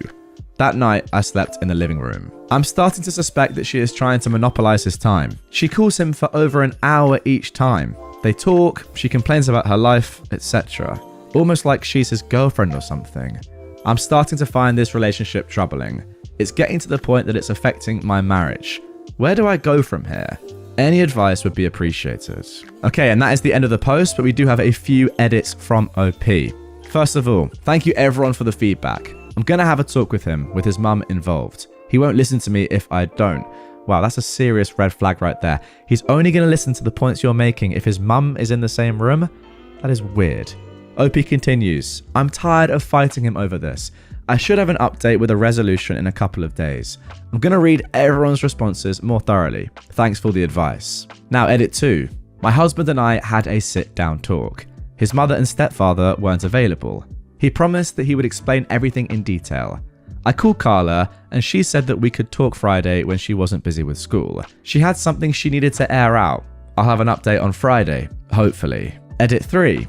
I woke up to a text from Carla this morning. She actually wants to talk to me tonight, alone, as her schedule has changed. We're gonna have a heart-to-heart. Hopefully I'll have some news. And finally, edit number 4, I need some time. I'll post an update later on. My heart is hurting. My husband and I are getting a divorce. Thank you for understanding, everybody. And then a broken heart emoji. Oh my goodness me. Now let's get into a couple of good comments on that original post. First of all, somebody says, you've set your boundaries and he continues to cross them. Is this how you want your marriage to be? A very, very fair question in my opinion. She won't stop as long as your husband responds to her every time. And OP replies, you're right. I do have issues standing up for myself. Somebody else says, does he not understand how badly that reflects on him, that he is unwilling to explain his own actions to his own wife, seeing the pain and distress you are in regarding this situation? Or does he simply not care because actually he has feelings for her? In my opinion, if there was no cheating involved, he could have reassured you about that, but explained what was going on with Carla was a personal matter that she needed to share with you herself. OP replies, sometimes he thinks I'm too emotional. I have PTSD and BPD, and he doesn't understand my disorder. He doesn't understand that I feel things intensely or passionately, or that it's super easy to hurt my feelings. He never even tries to understand me, autism or not. Honestly, I'm considering cutting my losses and going through divorce anyway. It's not worth the emotional anguish he put me through each day. Okay, you know what? Let's get straight into the update. Now, the first post was posted very recently, actually, on February 27th of this year, 2024. And then 2 days later, we got this update. This update is hard. Everything about this situation sucks, and I don't know if I will be okay for some time. The baby and I are currently staying with my friend Tanya. To start, James and I are getting a divorce. Carla is no longer a friend to me or our mutuals. The betrayal is too deep for her to be friends with our group. As most of you assumed, James and Carla are indeed having an affair. Oh my goodness me. Sorry, let me just interrupt real quick. Maybe I'm being naive here, guys. Maybe I am. I actually just didn't expect that. I genuinely didn't expect that. Now, 3 to 8 calls a day, yes, you could argue that's quite a lot. Fair enough. But I just didn't actually think that was going on at all. I just thought that he was just, being weird, chatting to her a bit too much. But in reality, he was just trying to help her out in a tough situation. But I probably should have realized, just from the bed thing alone, having her come in your bed to snuggle up with you three. I don't know the exact, structure of how that worked. Who was in the middle, for example. Who was big spoon, who was little spoon, and who was medium-sized spoon. These are all things that I need to know. So if you are watching OP, get in the comments. Let me know. But in all seriousness, guys, get in the comments. Did you know this was happening? Was this really obvious? Did I just miss it? I think I probably did. Anyway, let's get back into it. The affair started about 3 months ago and just turned physical 1 month ago. They were planning on just up and leaving after James served me divorce papers. They used the ruse that he was helping her through emotional issues to hide the fact. I was crushed. She wanted to clear the air before it got worse. That was when she dropped a huge bombshell. James was going to try and get me to terminate my rights to my child in order for Carla to adopt her. The reason? My borderline diagnosis a few years ago made me unfit to be a mother, and he was sure that the courts would agree. She then handed me 2 separate stacks of paperwork and left. I am contacting a lawyer as I'm writing this. I was seriously hurt. You guys were right. Carla was a snake and only told me this so she wouldn't feel guilty. However, I'm not letting my soon-to-be ex-husband bully me into termination of my rights. I called him afterwards and got very heated about what was going on. James just sat there in silence. I was crying afterwards. I pleaded with him to tell me what I did wrong. For a little bit of backstory, I had a near-fatal complication with my delivery of our daughter where I bled my entire labor. I had to have 2 blood transfusions and haven't fully recovered from it. I was not cleared for any extraneous activity for 3 months, including sexual activity. James was getting unsatisfied with all my doctor's appointments and not getting the sex that he wanted. I was hurting and ended up needing another procedure to remove some placenta that didn't naturally come out. I had to have my tubes tied because if I have another child, it will kill me next time.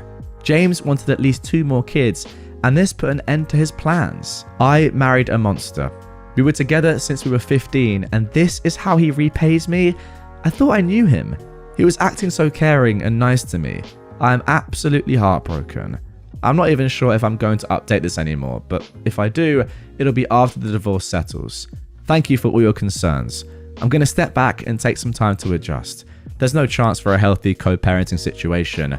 I'm fighting for primary custody with supervised visits. Carla will not have any access to the baby, as I'll ask the judge to make a clause preventing her from interacting with my daughter. Thank you for all the advice. Also, I forgot to add that I contacted his mother and Mark this morning. They are furious that James is doing this to me.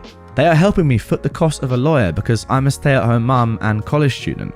They've kicked James out and he is now staying at our old house with Carla. He did give me the courtesy of getting my stuff and didn't put up a fuss about me taking what I wanted. He told me that he will keep in contact for divorce proceedings. Wow, what a climax to that story. Goodness me, I'm lost for words. Here are a couple of comments from other Redditors that are able to convey their point a lot more succinctly than me right now. Someone said, "Why did you leave? He's the jerk. He's the one that gets to leave." Well, it's his house, inheritance. He only let me stay as a courtesy, OP replies. His parents didn't know the full story, but now that they do, he overstayed his welcome. They are so angry. I'm not sure if his relationship with his mum or stepdad is salvageable. Someone else said, what stands out is that he's threatening to use her bipolar status against her, despite being a parent with bipolar type 2, autism, and PTSD. This dude is evil and inept. I didn't say he was smart, did I? Replies OP. But with me having no financial way to support my child or a stable home, he does have slightly better odds. I'm still in contact with his mum and stepfather. I'm hoping they'll give me a place at their house for the time being. I feel like I'm being intrusive at Tanya's home. And then finally, someone said, I am sorry you are going through this situation. As people say, trust but verify. You are relying on his parents, but be aware that they are his parents.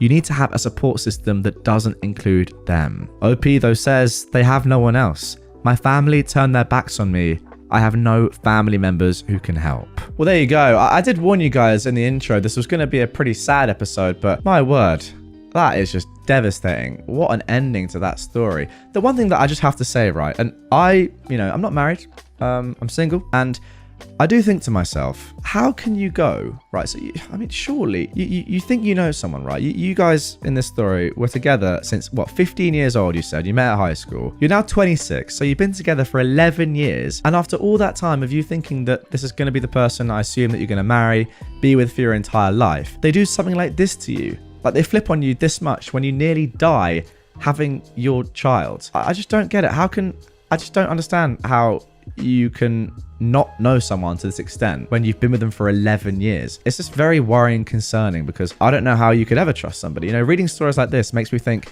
even if I'm with someone for 10 years and I feel like I know them so well, everything about them, 100%, their character, etc., they could still do something like this. Or there are people that could still do something like this to me. It's just very, very concerning. And I'm sure that a lot of you guys listening and watching right now have been in situations like this where you feel like you know somebody and you're with them perhaps, and then something will come up like this and you have to just reevaluate and re-question everything you thought you knew about them. Crazy stuff. But yeah, if you have any stories like that that you want to share, get in the comments down below. It's a very supportive place. And if you don't, also have a look through, reply to some, give some likes, and just some advice for people in this sort of spot for someone like OP would also be great, I think. So yeah, get in the comments down below. My husband almost killed our baby and my toddler saved him. This was originally posted on March the 11th, 2024. Hey Reddit, I need to share this story because I'm still shaking from what happened. I am a 25-year-old woman and I've been with my husband, who is 30, since 2018. We have a 3-year-old girl and a newborn boy. But tonight, things almost took a turn for the worse. My husband has always had trouble paying attention, but I never thought it would come to this. Our neighborhood is weirdly laid out, with cars zooming by at crazy speeds at all hours of the day. I was folding clothes when I heard our toddler screaming, "Dad, help!" That tone made me drop everything and sprint outside. What I saw made my blood run cold. Our newborn in his stroller, careering towards the busy street. I screamed and ran to him, barely stopping the stroller in time. My baby girl's hands and knees were scratched up because she tripped trying to run after the stroller. I snatched up my baby, heart pounding, and scanned for my husband. He wasn't watching. He was chatting with neighbors, completely oblivious. The anger I felt was unlike anything I've ever experienced. I stormed up to him, shouting in disbelief. He looked shocked at first, then realized what almost happened. The apologies and tears came pouring out, but it was too late. I couldn't wrap my head around how he could be so careless, so blind to our toddler's screams and the stroller rolling away. I packed up the kids and left, staying with my parents. They're on my side, but my husband keeps texting, begging for forgiveness, calling it an honest mistake. But I can't shake the terror of almost losing my baby because he couldn't focus for a single second.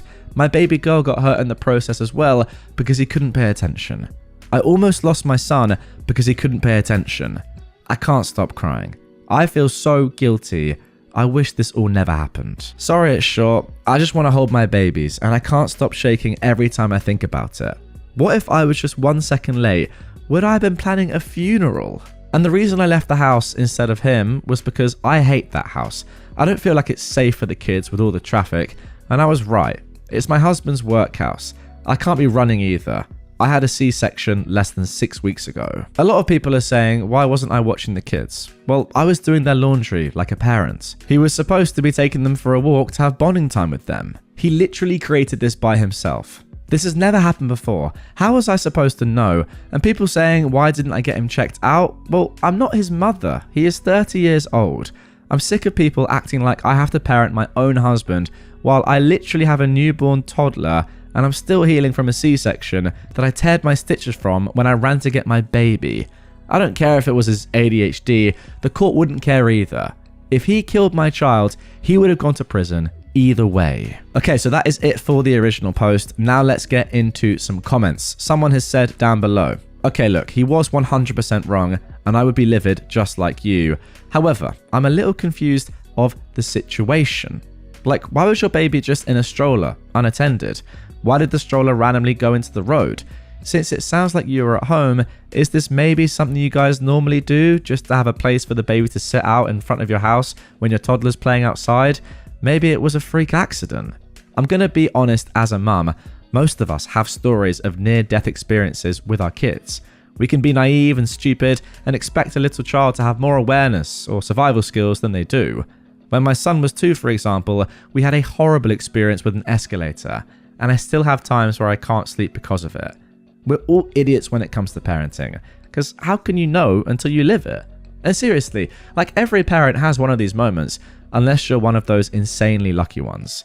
I still really don't understand the whole scenario of what happened, but to me it seems he really has remorse and feels terrible. And once you go through something like that, you never forget it. So if he cares and loves your kids, he's devastated and has learned a hard lesson. I don't know that your response was the best, but I get why you did it in the moment. But I do think you guys should have a serious talk and maybe look into moving if possible. I wouldn't go straight to divorce like Reddit loves to preach. I think there is a solution here. And I'm so sorry you're dealing with this. It's literally the worst feeling in the world. What a very sensible comment. OP replies, "Hi love, let me just clear it up for you. So I was sitting inside in the lounge room and there's a huge window behind the TV that was a little open so I could hear outside. That is when I heard my toddler scream for her dad to help. When I was outside, he was standing on the neighbor's driveway. I assume that he must have left the baby literally on the road because there was no possible way that it would have rolled off like that. And my toddler was playing with the neighbor's cat before she noticed her brother was rolling away when I confronted him about it. He tried to explain but just kept stuttering. I still don't know exactly what happened. I don't know if he didn't put the brakes on the stroller, if the wind blew it away, I just don't know.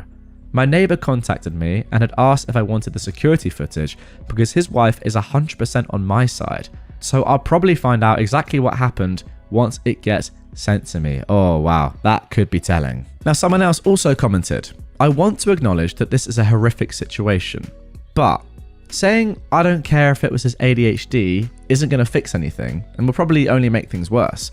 Talking and thinking about it like he intentionally tried to kill your child isn't going to help either.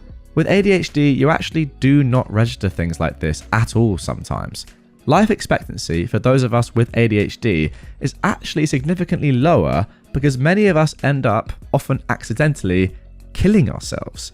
It's not the same thing as carelessness, but learning about ADHD a little deeper can help you guys be safer. Understanding how my ADHD works and using different than standard precautions like my brain needs has actually most likely saved my life." Wow, I did not know anything about this. Guys, if you know about this, enlighten me in the comments. I want to be educated. This person continues, "Lie out what you want from him. That's probably that he gets his ADHD better under control, whether that be through prescription medication or more homeopathic methods, that you get a different place if possible, that he not take your kids out in your front yard without you, etc. Also, neither he nor the neighbor noticed, but you heard your kid from inside. Well, something seems off here. Were your neighbors just watching the stroller roll towards the street? Was your husband on the other side of your house where he couldn't see the stroller? Were you already walking outside as this unfolded? I'm just trying to understand better what was going on here and why your husband or the neighbor didn't notice, but you did from inside. People with ADHD tend to be incredibly good and quick to act in emergency situations, so this is especially weird. I'm absolutely not accusing you of leaving anything out or anything, but asking you to think about what your husband and the neighbor were doing that neither of them noticed. That smells fishy.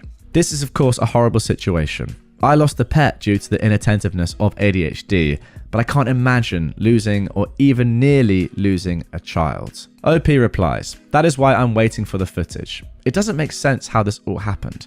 I don't know how to explain my house. There's a huge window in the lounge room. It was open a little so I can listen out. The neighbor's house is 2 houses away. We're at the end of the street near the main road. When you first walk into my house, on your left, that is the lounge, and on the right, there's the kitchen. When I got up, I couldn't run that fast as I'm still healing. Sorry if this doesn't make sense, but when I ran outside, the neighbor's wife was running for the stroller, but was still far away, and the neighbor was helping my little girl off the road.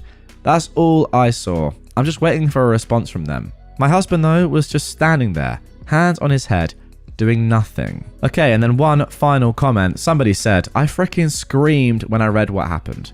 Are you okay? Like, did you get any more damage to yourself? You literally just had a baby. What the F was your husband doing? Like, being outside with small children, especially on a busy street, should be treated like watching babies swim, because anything can happen in an instant. I hope you're okay, and also, I don't know, but do you all have cameras in your house? I wonder how long your husband was talking to the neighbor. OP says they tore their stitches from the C-section and had to go to the ER while there. I made sure my baby girl got her knees and hands bandaged up. The crazy thing is, I didn't even realize I was bleeding until I was in my parents' car. My mum pointed it out. She panicked, took baby boy back to their house, and my dad took me and my daughter to the hospital. All right, there's quite a lot to unpack here, and I think I kind of agree with what the comments are getting at a little bit. There probably is more context here that is going to be revealed in the update, which we're going to get into in just a moment. But I want to get my thoughts on what we've read so far. I do think it is a bit weird that neither your husband nor the neighbor heard the scream of your children, and you did from being inside. I mean, maybe they were just totally wrapped up in conversation, but you'd expect them to hear it. Maybe it was just where they were, and for whatever reason, the direction that the sound traveled. I don't know. I don't think, as someone said there, that your husband was intentionally not listening out, or, you know, neither him nor the neighbor heard something on purpose. But I do also agree with the point that this sort of stuff does probably happen more regularly than you'd think. I mean, parents, get in the comments down below.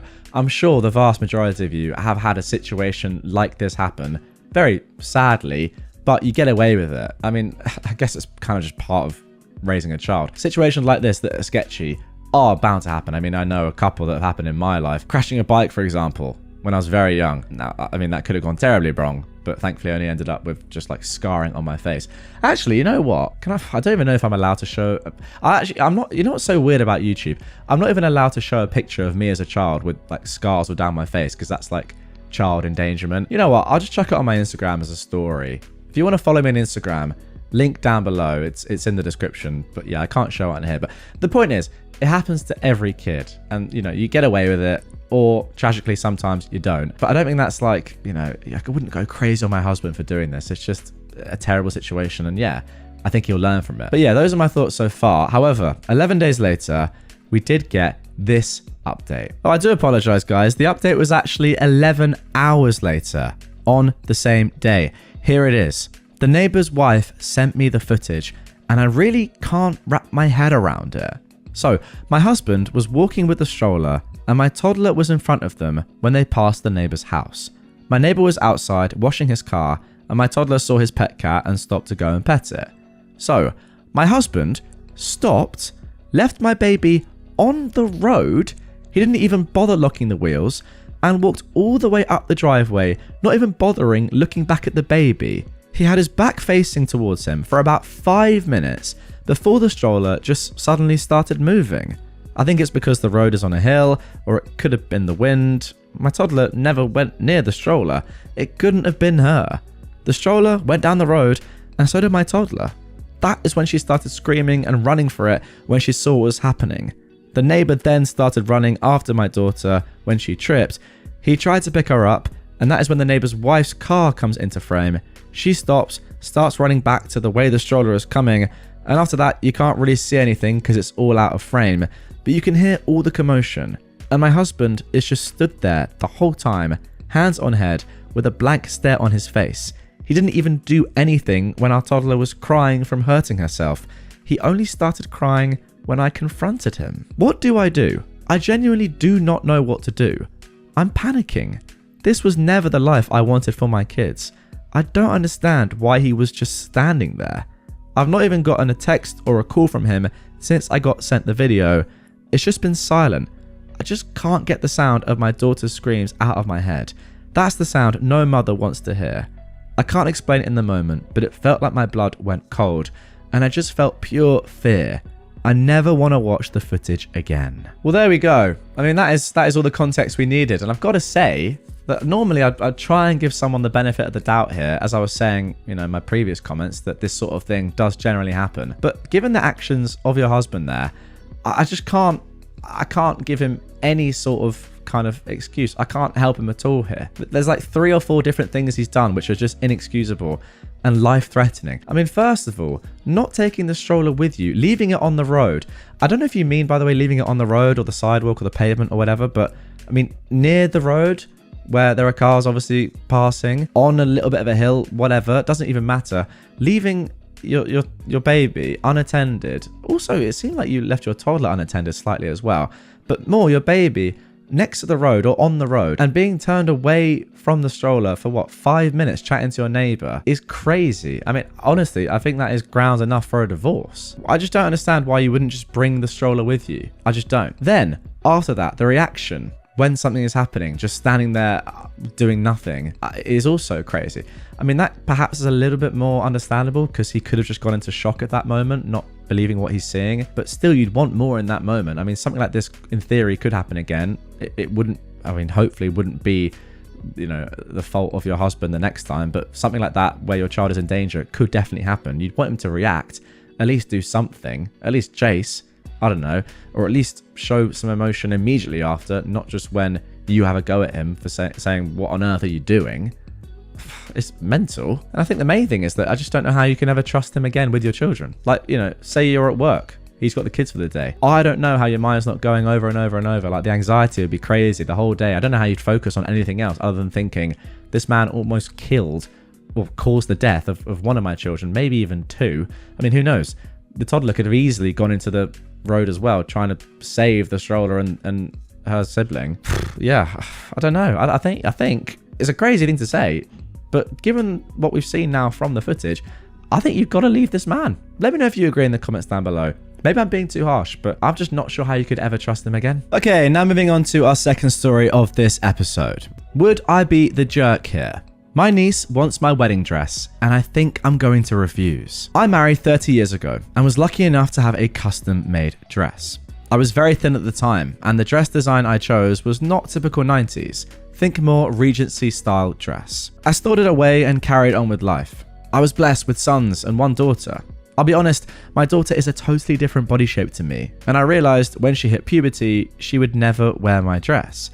She has a beautiful hourglass figure, whereas I was catwalk model thin. My brother has 2 adult daughters, one built like my daughter, the other thinner.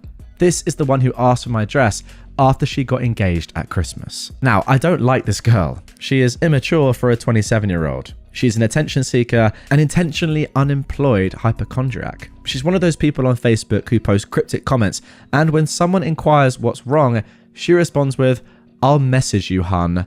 Oh my god. Sorry, that just triggered in me. Like, oh my god. That's probably my least favorite people ever.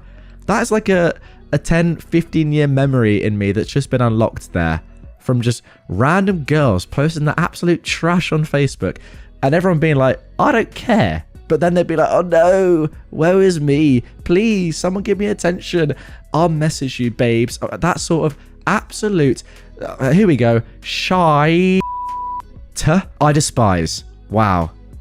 I don't know if I wanted that memory to be unlocked, but it just has been. Thanks, OP. I dread any family events with her attendance because guaranteed she'll become ill at some point. Oh, attention seeking again. And her mum will have to take her home or find her a room to rest. Or she'll talk over the speeches or demand to dance with the host every time. It gets old. I don't have a close relationship with any of that side, and my husband and kids think she has Munchausen's. Now, I didn't know this, but Munchausen's syndrome is a mental condition in which a person repeatedly seeks medical attention for falsified, exaggerated, or self-inflicted physical symptoms. Yeah, I guess that's just attention seeking by claiming you're ill. So, she sends me a text saying, "Hi auntie, just got engaged and really want to wear your dress for the big day. Have you still got it?" I haven't responded yet. I called my mum asking how my niece even knew about the dress. She said because she told her. Mum said that she offered the dress knowing it was stored away, and that because my niece was on a budget, using my dress would be a good idea. And it's not like your daughter will wear it because she's so large, she said. That hurt. She's not large, she's just got boobs and a butt that women pay good money for. There's a difference. By the way, imagine your own grandma saying that about you. What the heck? So, after laying into my mother about insulting my kid, and then laying into her again for offering something that didn't even belong to her, I hung up. I'm not a sentimental person. I love the dress, but if my daughter wanted to cut it up and use pieces of it, I wouldn't mind. I just don't want to see it on my niece, and I don't want to deal with the drama if I say no. Alright, let's get into some relevant comments. First of all, someone asked about OP's mum in general. OP says, she has her moments. One Christmas Eve years ago, she called me to tell me she'd just invited distant relatives to Christmas Day dinner. The Christmas Day dinner that I was cooking in my home. I told her to call them back and disinvite them, or I'd feel no guilt refusing their and her entry to my home when they arrived. She got really angry and complained how bad it would look on her if she had to phone them back and cancel. I said I didn't care. Christmas Day came and went, and my parents didn't arrive, nor did the relatives. She didn't speak to me until March. Someone else asked, why isn't the girl looking for her own mother's dress? She's way too entitled. My brother never married his daughter's mother, OP replied. She did marry someone else later on, but it wasn't a traditional wedding with a dress. OP continues saying, I don't hate my niece. I could list the things I admire about her, but it still wouldn't make me want to give her my dress. I mean, yeah, from my perspective here, you don't have to give anyone anything that's yours ever. It doesn't matter who they are. Now, on top of that, given the fact that you actually dislike this person, yeah, simple as that. I don't think anything else needs to be said. Clean cut for me. But a couple of days later, in fact, just the very next day, March the 4th, we got this update. Thank you for all your comments. They gave me good advice and highlighted things I hadn't actually thought about. One suggestion was that I should answer back ASAP, that my niece may take the silence as no news is good news and imagine that she has permission. I believe she'd be the kind of person to post on Facebook, "Thank you, Auntie, for giving me your dress," without getting a response. So I texted her back a few hours after her initial text. The next recommendation was to hide the dress. There were also suggestions that my mum may have already shown her the dress, so get it back. Luckily, my mum doesn't have the dress at her home. It's in my possession and it isn't in easy access. You'd have to know where it is to find it. Our home also has cameras, but I don't think that my niece is that determined. She's very much a, if it's hard work, I can't be bothered kind of person. I called my daughter and had a conversation regarding what she would like me to do with the dress. She liked the idea of using pieces for her wedding and maybe making keepsakes for any daughter-in-laws that enter our lives. So that decision has been settled. The last recommendation was to ensure that all interested parties were kept in the loop and made aware of my decision so there's no miscommunication later down the line. So I copied my text response to my niece and I sent it to my brother and my niece's mother to ensure they all knew. I'll tell my own mum when I've calmed down and feel like talking to her again. Yeah, after you get over the fact that she called your daughter, her granddaughter, fat. Onto the text. No is a complete answer, but once again, I feel that my mum needed to be called out for her part in all of this. Our mother has a habit of volunteering her family's time and resources to make herself look good. There's a lot of resentment with us kids over this behavior. So here it is. Hi niece. Once again, congratulations on the engagement news. I'm so happy for you both. I do still have my dress, but I'm afraid that Nana misled you to believe my dress was available to be loaned out. My dress has great sentimental value to me, and my daughter will be the only other person to have access to it. I'm sure when you contact Nana again, she'll be able to help to find you an alternative dress. See you all at Easter. She texted back immediately, okay, thanks anyway. I copied this message to my brother with a comment, this is for you to deal with in case there is drama. Mum has been trying to play the hero with other people's things again. He hasn't responded yet. So that's it for now. I checked my niece's Facebook page this morning and there were no passive aggressive memes or comments that I can see about family not supporting her or not being the favourite, and that's how she likes it. So hopefully this will blow over. Hopefully. Yeah, well dealt with, OP. Pretty cut and dry, this one. I think there's not much to it. Just as long as she doesn't go like pandering to the rest of the family or, again, playing the victim on social media, like virtue signaling, that sort of stuff. I think that's fine. I think that is fine. I know I'm the jerk here. I found out my streamer boyfriend was cheating with internet girls and I took his whole setup away. This happened last week and I'm super petty and still angry, so sorry for the rant. I am a 25-year-old woman and my boyfriend, well ex, who is 28, got into an accident last year. He's still trying to get a job, but it hurts him to stand for long periods of time. He currently gets unemployment, but otherwise, I pay for everything. We have a lease together and I pay for most of it. During this time, I was thrilled that he was bringing in $100 to $200 a month streaming on Twitch, because looking for remote work has been terrible. He's pretty popular in his game, has his own Discord, stuff like that. He told me up front that he doesn't talk about me on Twitch or Discord because girls make up a good amount of his audience. I've seen some of the comments on Twitch, pretty usual simpy stuff which he warned me about. I get it. I used to stream on and off too. I noticed him spending more and more time streaming, but there was no increase in money. He stopped coming to bed with me too. I stayed up late one night, pretending to sleep. At about 2 AM, it got quiet, but I heard him talking. I heard him say, check your Snapchat, and yeah, I have to be quiet because my roommate is asleep. Roommate? I went to the living room and pulled his headset out of the jack. It was a woman's voice. He powered his computer off and started saying, what the frick? I told you it's how I make money. Blah, blah, blah. I told him to open Discord on his phone and show me his messages. He refused. Maintaining the illusion of being single for the sake of work, I understand. But what he's actually doing, a little graphic, sorry, in my eyes, is cheating. I grabbed his phone and locked myself in the bathroom.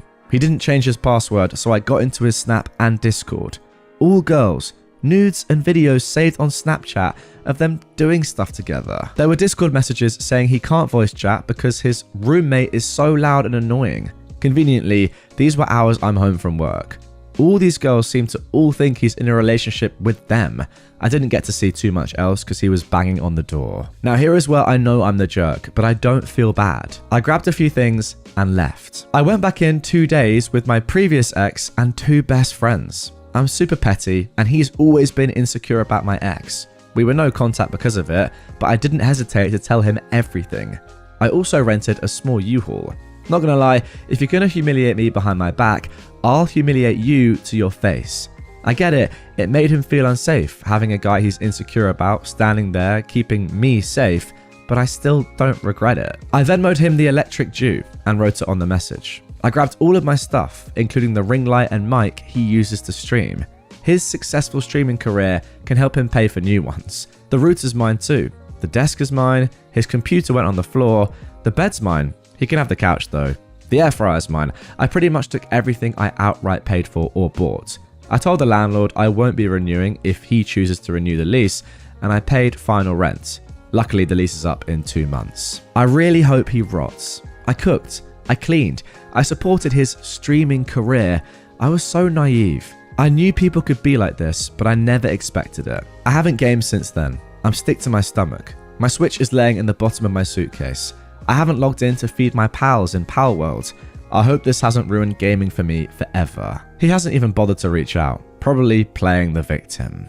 Okay, so there we go. That is the post, but OP has actually left a couple of comments down below. First of all, she says, wow, thank you for all the comments. Obviously, they're extremely positive, as you guys can probably imagine.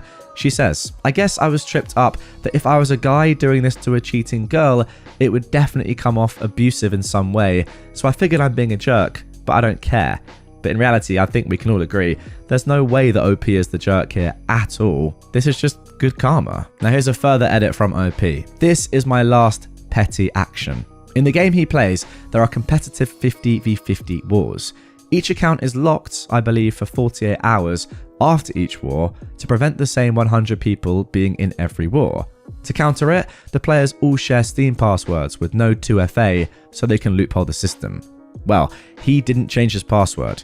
I dropped all his items on the ground, handed his gold to random people passing by, and spammed some gross stuff on global chat because this company is notorious for permabanning and saying, won't respond to you again if you try to pester them. Bye bye 10,000 plus hours. And then one final edit. You guys are insane. This post got circulated in some discourse from the game. I still won't confirm identity, by the way. It's his choice to own up or not. He ended up refunding my Venmo with a message asking to talk, so I will do that tomorrow. I may or may not update, but either way, thanks for all the support, everyone. It felt so good to get it off my chest. And as of today, at the time of recording, we haven't had a future update. Let me just check. When was this originally posted? Yeah, just 19 hours ago at the time of recording. I want to give you guys the freshest stories on the internet. So yeah, there probably isn't time for an update. But if you want me to, I will look out. And if there is another one, I can give that to you guys. Just drop me a comment down below. But yeah, it's crazy, isn't it? That OP thought she was the jerk here when she's the one being cheated on, and all she's doing is saying, no, I'm done with this relationship and I'm taking back the stuff that I bought that is mine. Doesn't matter if you're lending it to your boyfriend to stream. And by the way, is he really justifying chatting to other girls and not saying that he has a girlfriend because he's making $100 to $200 a month? I mean, really? No disrespect, it's an okay amount of money, but you cannot even get close to living on that amount of money. Let's just all be honest here. So yeah, saying that, oh, I need to maintain this facade that I'm single because I'm making so much money from these simping girls online. Absolute bull. Just clearly an excuse to cheat. All right, now for our second story of this episode. This one involves another cheater. Now, this was originally posted on October the 16th, 2023 on the subreddit r/surviving infidelity with the title, "My wife just told me she's been seeing someone for the past 6 months. Been married 8 years, 5 and 6-year-old kids. I've been madly in love the whole time as she's an amazing person and mother. Literally keeps the family together and is just spectacular, truly. She was showing me something on her phone and I saw a text come in saying, 'I love you more,' and I asked who it was. She explained it was a coworker that she's been helping out, and I thought nothing more of it. That day we had a lot of family over to celebrate our daughter's birthday, and it was a wonderful time. Some stayed overnight, so the next day, after a wonderful weekend, getting company out and putting the kids down, my wife said she needs to tell me something. Well, that 'I love you more' was not from her coworker. Well, at least not the one she explained it was, but I'm not sure because she's not sharing any details regarding the other person. She told me that 6 months ago, when I was in a dark place and have since come out of it, no drugs except weed and booze, which we both partake in, she found love in someone else. Love that I wasn't providing in our relationship. If I have feelings for someone else, I'm not sure that I should be married. It's not fair to you or me. I never planned for this to happen, but now that it's a reality, we need to deal with it." She explained that she wasn't looking for someone else, it just happened. A friendship that bloomed into more. She's also told me that they have not been intimate and explained that it's not a sexual relationship. She says that life is too short and she wants to be happy. She's proud of all the changes I've made and I've always been a good dad, but I've grown into a great daddy and my kids and I have never been closer. However, she wants to be 100% happy and the changes I've made haven't gotten her there, so she's seeking something else. She says this person may not be the 100% answer. However, she worries that I'm at the best spot I can be in and it's not enough, although she's not giving me specifics. We've had a beautiful, loving relationship. We know that we're good together and we have our stuff in line. We'd be the last couple that folks would think this is happening to. So I'm devastated. Absolutely, totally ripped apart, and I don't know what to do. We own a house together that we're making payments on. I carry no debt besides said home, and she's in the same position. We had a perfect life together, and I'm suddenly being blindsided by this 6-month relationship where she has feelings for the guy and thinks it's best that we split. I have no idea how to move forward. I've told her she needs to let her family know what's going on so that I can tell mine. It's her cat to let out of the bag. I'm just so sad for our kids. When we were dating and in marriage, cheating was the one thing that would break us. We both come from broken families. It was something I never wanted for our kids. I just feel so hollow and broken. She is, or was, my everything, and I'm so thankful for the 10 years we've been together. But I think the writing is on the wall and I'm helpless. It's all up to her.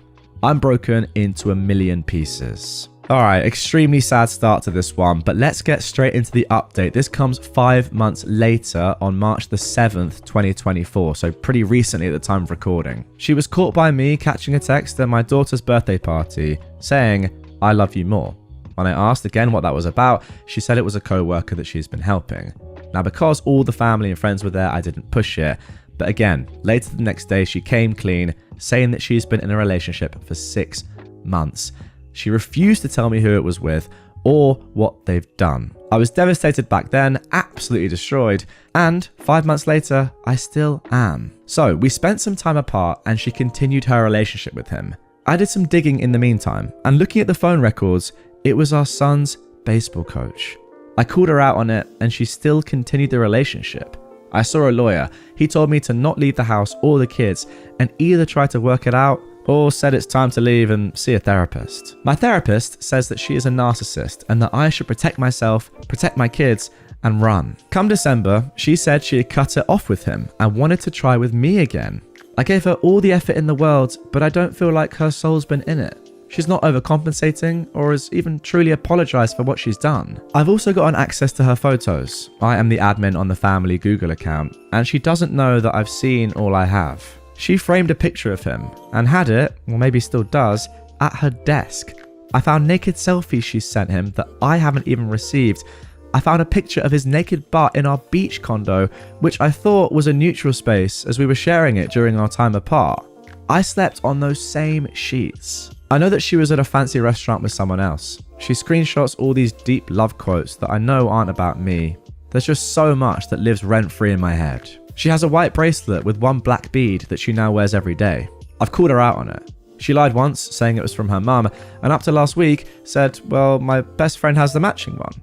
Well, actually, her affair partner wears an all-black one with a white bead. I know what that represents. Again, she doesn't know that I've seen all these things. So, now to the current day. I can't place it or find anything that suggests that she's still with him, but I know she used Snapchat often and is secretive with her phone. Whenever I bring up the affair, this blows up because I said I'd try not to bring it up and get over it, but I simply can't. I'm not rubbing it in, but it does come up when we argue, which is almost every week. We do really well for a bit, up to and including intimacy, but then something happens and we go back to rubbish. She cancelled our babysitter for trivia this past Tuesday. And for this Friday, where I got tickets for us to see a show. She doesn't want to go because I can't get over her affair. Her parents, mum and stepfather, both cheated on their spouses for each other and support my wife.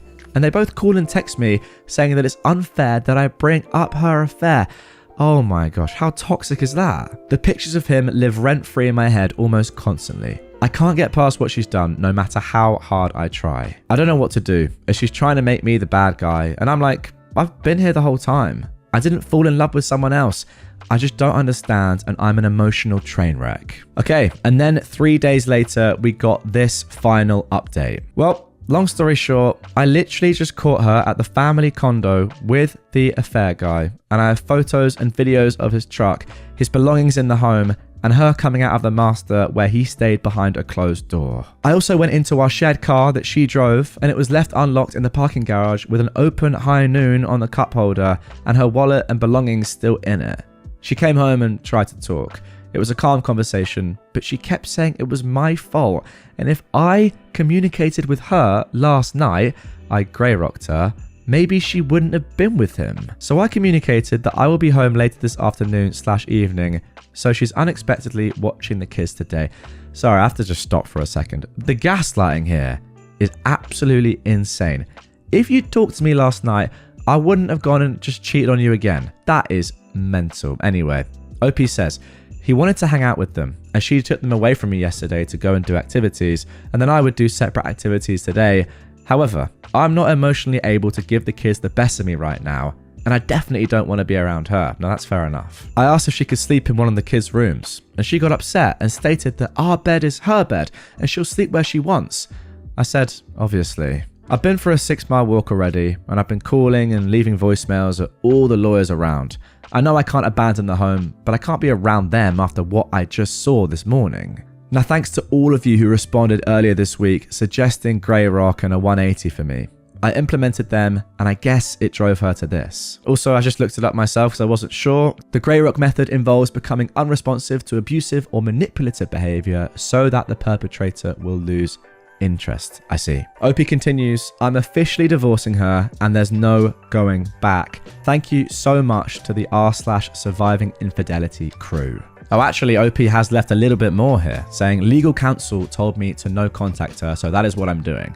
She texted me last night all about how she hasn't asked for a second chance, even though I've given them, and she loves me, and she now is willing to do therapy and share her locations and access to her phone, and she can see herself rocking on the porch with me at 80, yada yada. When I got home last night, she was in the master, so I slept upstairs.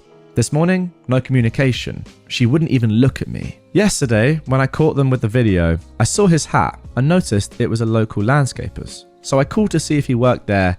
He does. Okay, thanks. That was it. This mother effer just called me saying if I want to talk to him, here's his number, don't call my boss. I said I've got nothing to say to you. He replied saying he had nothing to say to me and hung up. Okay, he sounds just as bad as your wife. Also, her mum reached out saying how I must be devastated and she's so sorry and to call her when I have a chance.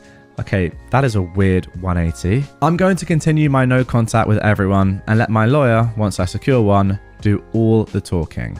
This is so dang hard. Well, there we go. That is the end of that one. And to be honest, that kind of just got more and more sad as that went along. What a horrible woman your wife or ex-wife, hopefully soon, is. I just don't really understand people that get caught doing this. Like, how do people have the brain where you get caught doing something like this? I mean, you could say, yeah, first of all, do it, and doing it in the first place is awful. Fine, we all know that. But then once you're caught by your partner doing this and you're like, you've clearly just ruined their life and your family's lives, how do they just have no shame at all?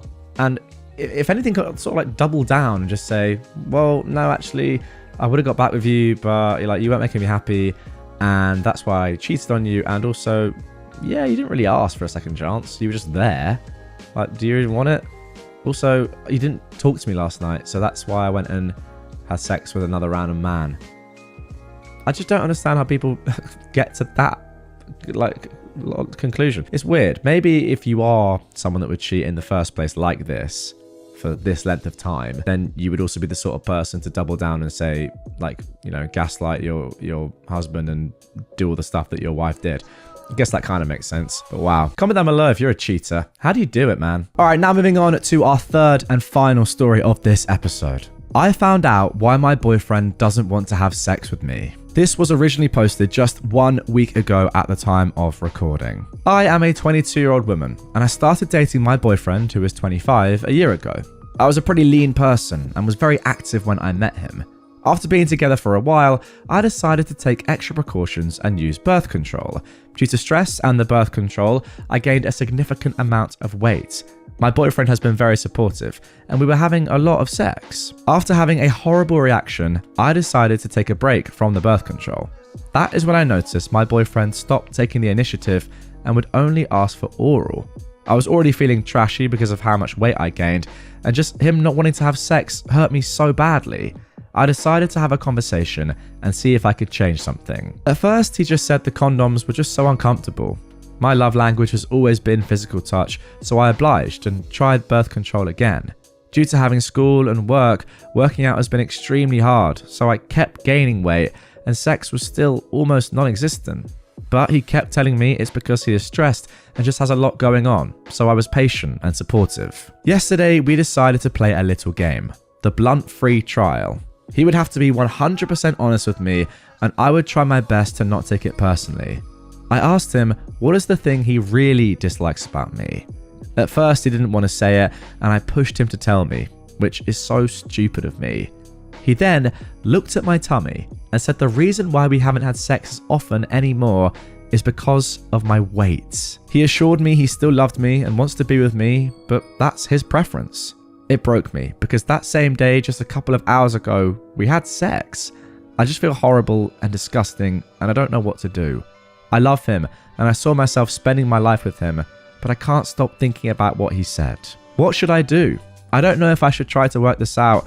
Our lease ends in May, so I have some time to rethink my relationship with him. Any advice would help. Now, OP adds, many have asked about how much I have gained. I gained 20 pounds, and I think most of it distributed to my butt and boobs. Some still went to my back and tummy. 20 pounds, is that it? It's not even that much. My goodness. I have some tummy rolls when I sit and some back rolls. This weight journey has been so new to me because I always used to be very underweight. Then COVID happened and I was able to gain some weight. I started working out and I was at the perfect weight and was pretty confident.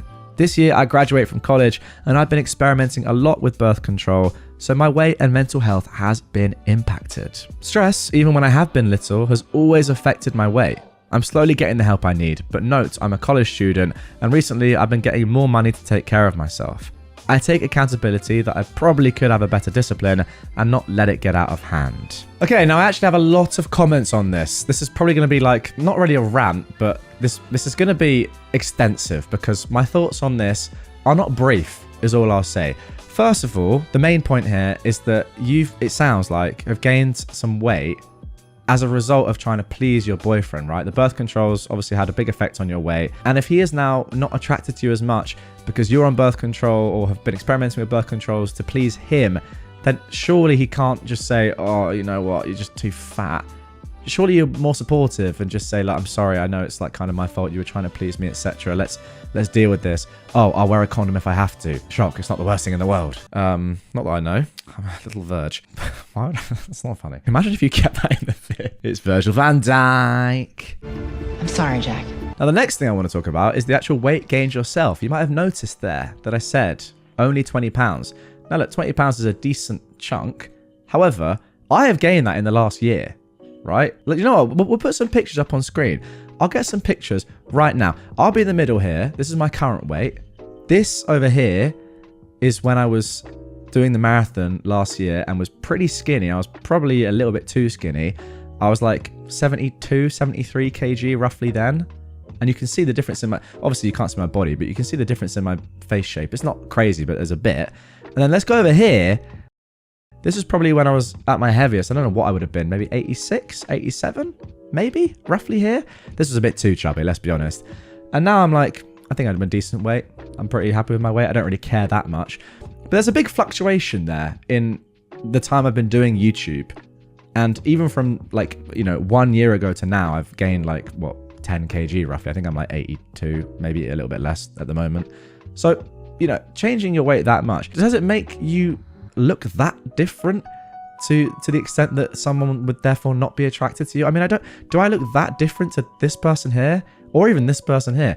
No, I think. And also, if you're watching or listening to this, on a podcast platform, come over to YouTube so you can see what I'm talking about. I'll put the link down in the description to the video. Like, is that enough to say, oh, actually, no, I'm not attracted to you anymore? 20 pounds?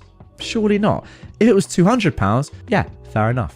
I hold my hands up. I'd probably be unattracted as well. But given that there's a solid reason for it, which your boyfriend has started, and the fact that it's not even that much weight anyway, and then on top of that, the fact that you've been dealing with stress, you were underweight before, you then got to a good weight, and you've had stress-related weight issues in the past, and it's just not something that you want to really think about at all.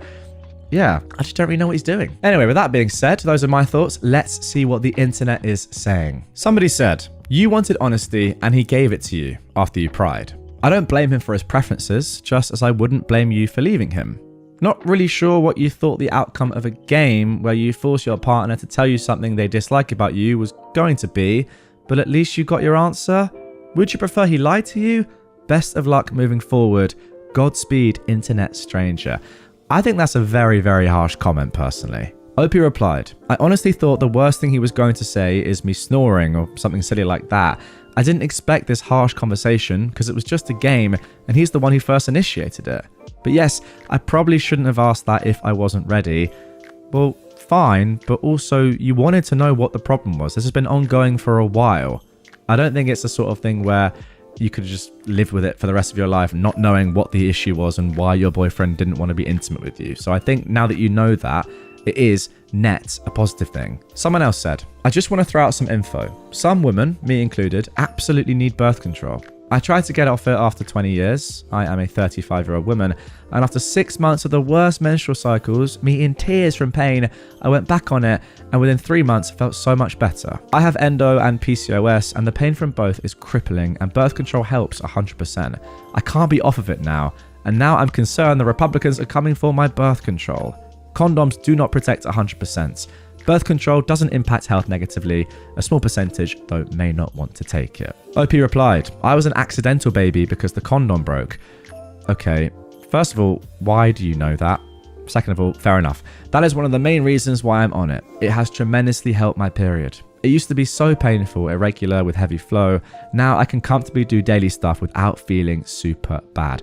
Fair enough, that makes sense. Now here is the top comment. Somebody said, take a step back and think about this. You are putting your health at risk so you can have non-existent sex and long-term body issues.